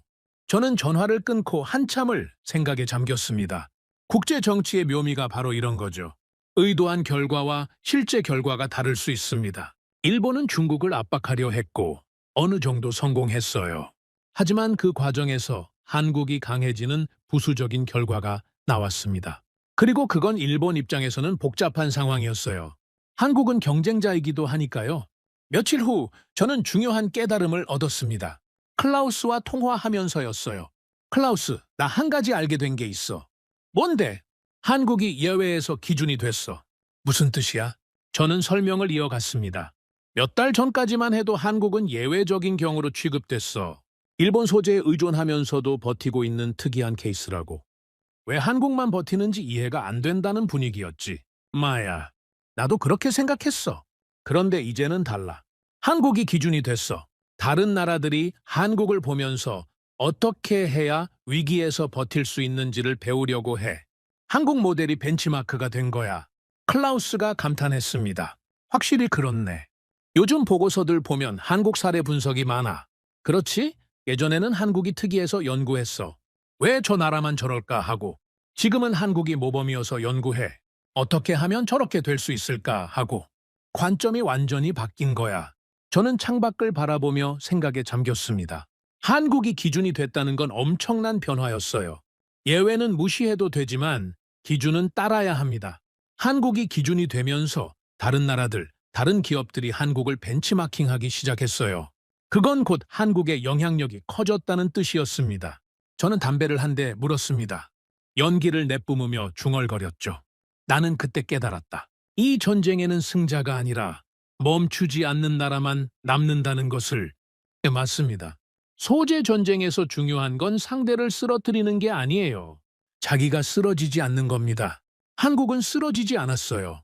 흔들렸지만 멈추지 않았습니다. 그리고 그게 승리였죠. 중국은 70조 원을 투자했지만 흔들렸습니다. 일본은 소재를 무기로 썼지만 한국을 쓰러뜨리지 못했어요. 결국 가장 견고하게 서 있는 나라는 한국이었습니다. 마르틴에게 전화를 걸었습니다. 마르틴, 한국이 이번 사태를 통해 얻은 게 뭐라고 생각해? 마르틴이 잠시 생각하더니 대답했습니다. 일단 신뢰가 엄청나게 올랐지. 글로벌 기업들이 한국을 안전한 파트너로 인식하게 됐으니까. 그건 돈으로 살 수 없는 거야. 또 있어. 국산 소재 역량도 올랐고 위기 대응 경험도 축적됐고 그리고 가장 중요한 건 자신감이 아닐까. 자신감? 한국 사람들이 이제 알게 된 거지. 우리가 버틸 수 있다는 걸.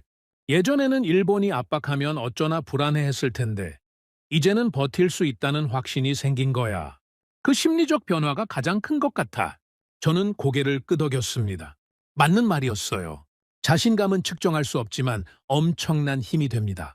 할 수 있다고 믿는 사람과 할 수 없다고 믿는 사람은 같은 상황에서 다르게 행동하거든요. 한국은 이제 할 수 있다는 걸 알게 됐습니다. 그건 다음 위기에서도 큰 자산이 될 거예요. 저는 보고서를 마무리하며 이렇게 썼습니다. 한국은 이번 소재 전쟁에서 가장 중요한 것을 얻었다. 바로 신뢰다. 글로벌 시장에서 한국은 이제 위기에 강한 나라로 인식되고 있다. 이건 수년간의 마케팅으로도 얻을 수 없는 것이다. 실제로 위기를 겪고 버텨냈기 때문에 얻은 신뢰다. 그리고 한국은 이 신뢰를 현명하게 관리하고 있다. 당위 수익을 위해 기회를 소비하지 않고 장기 파트너십을 위해 절제하고 있다. 이런 태도는 앞으로도 한국의 경쟁력을 지속시킬 것이다. 결론적으로 한국은 더 이상 예외가 아니다. 기준이 됐다. 다른 나라들이 배우고 따라야 할 모델이 된 것이다. 글을 쓰면서 저는 한 가지 확신이 더 굳어졌습니다. 한국은 이 전쟁에서 이미 이겼다는 것. 물론 전쟁이 끝난 건 아니에요.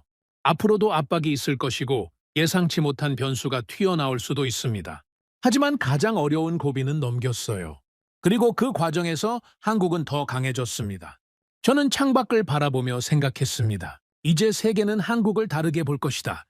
과소평가하던 시선은 사라지고 존중하는 시선이 자리 잡을 것이다. 그건 한국이 스스로 만들어낸 결과다. 아무도 대신해 줄 수 없었다. 한국 스스로 버텨내야 했고 버텨냈다. 그래서 이 승리는 더 값지다. 전쟁은 돈으로 시작되지만 시간으로 끝납니다. 저는 30년간 수많은 경제 전쟁을 지켜봤습니다. 무역 분쟁, 기술 패권 경쟁, 자원 전쟁. 형태는 달랐지만 본질은 같았어요. 처음에는 돈이 많은 쪽이 유리해 보입니다. 투자를 늘리고 인력을 사들이고 설비를 확충하죠. 하지만 시간이 지나면 결과가 달라져요.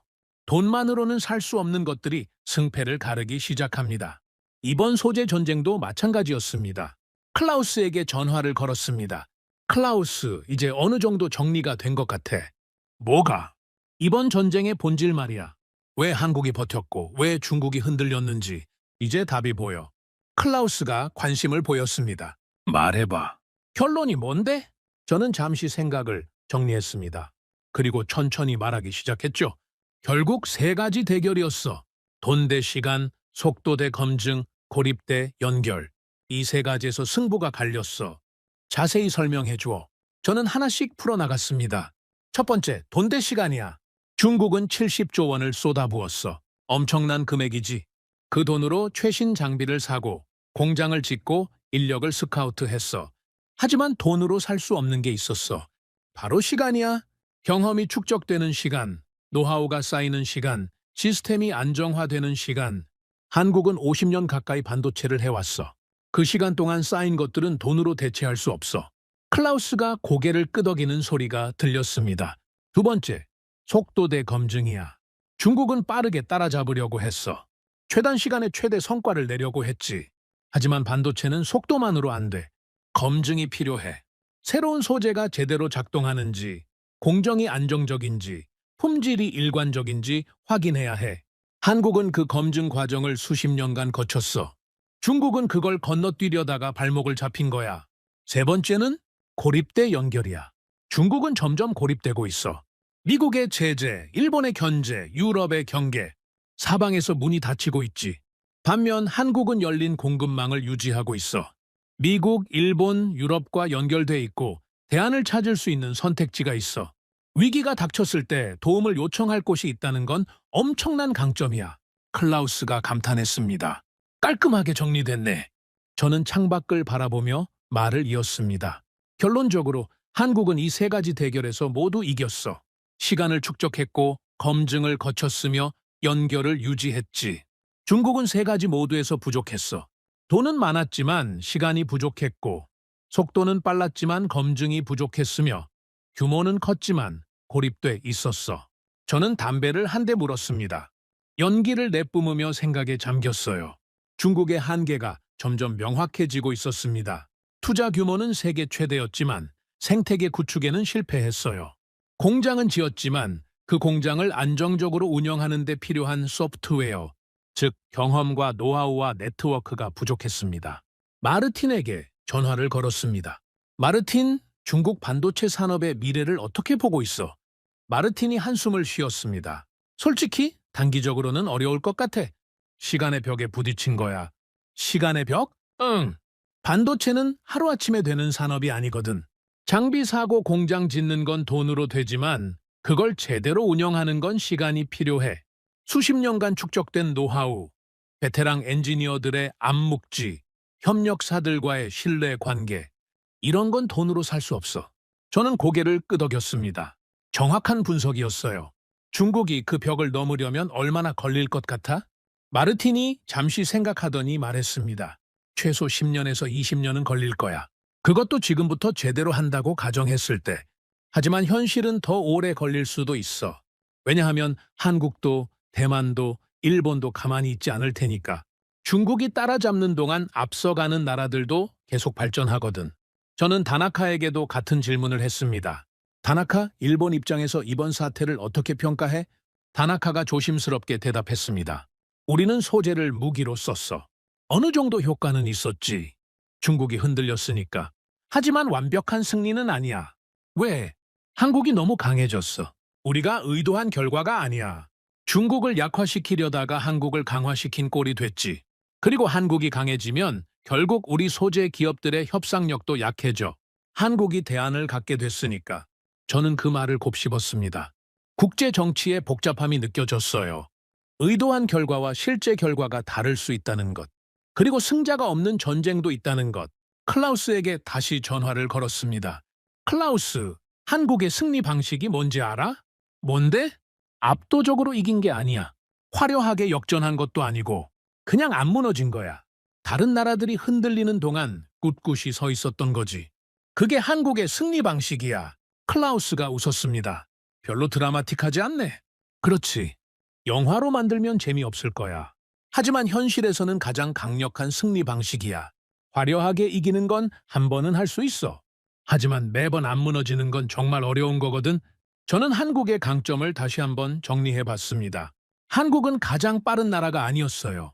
기술 개발 속도에서 미국이나 대만에 뒤처지는 분야도 있었죠.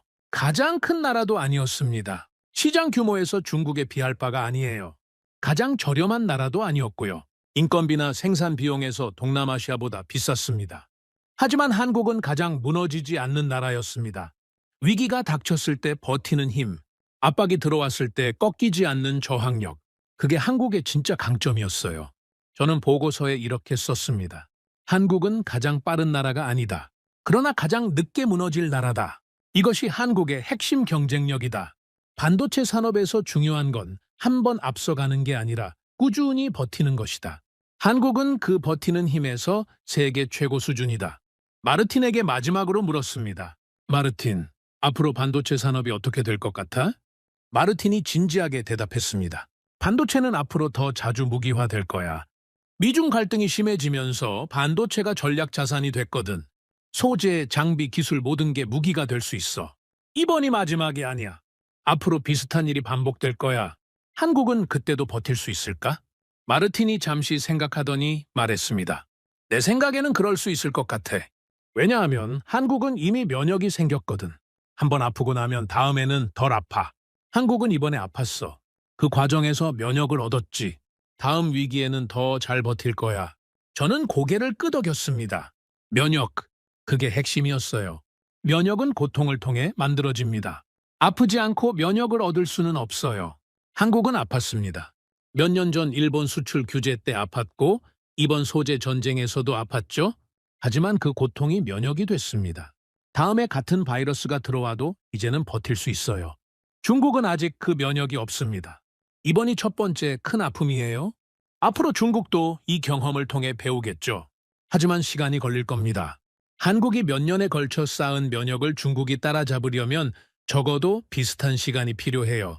저는 창밖을 바라보며 마지막 생각을 정리했습니다. 다음 위기에서도 답은 같을 것입니다. 한국은 버틸 거예요. 흔들리겠지만 무너지지는 않을 겁니다. 왜냐하면 한국은 이미 준비돼 있으니까요.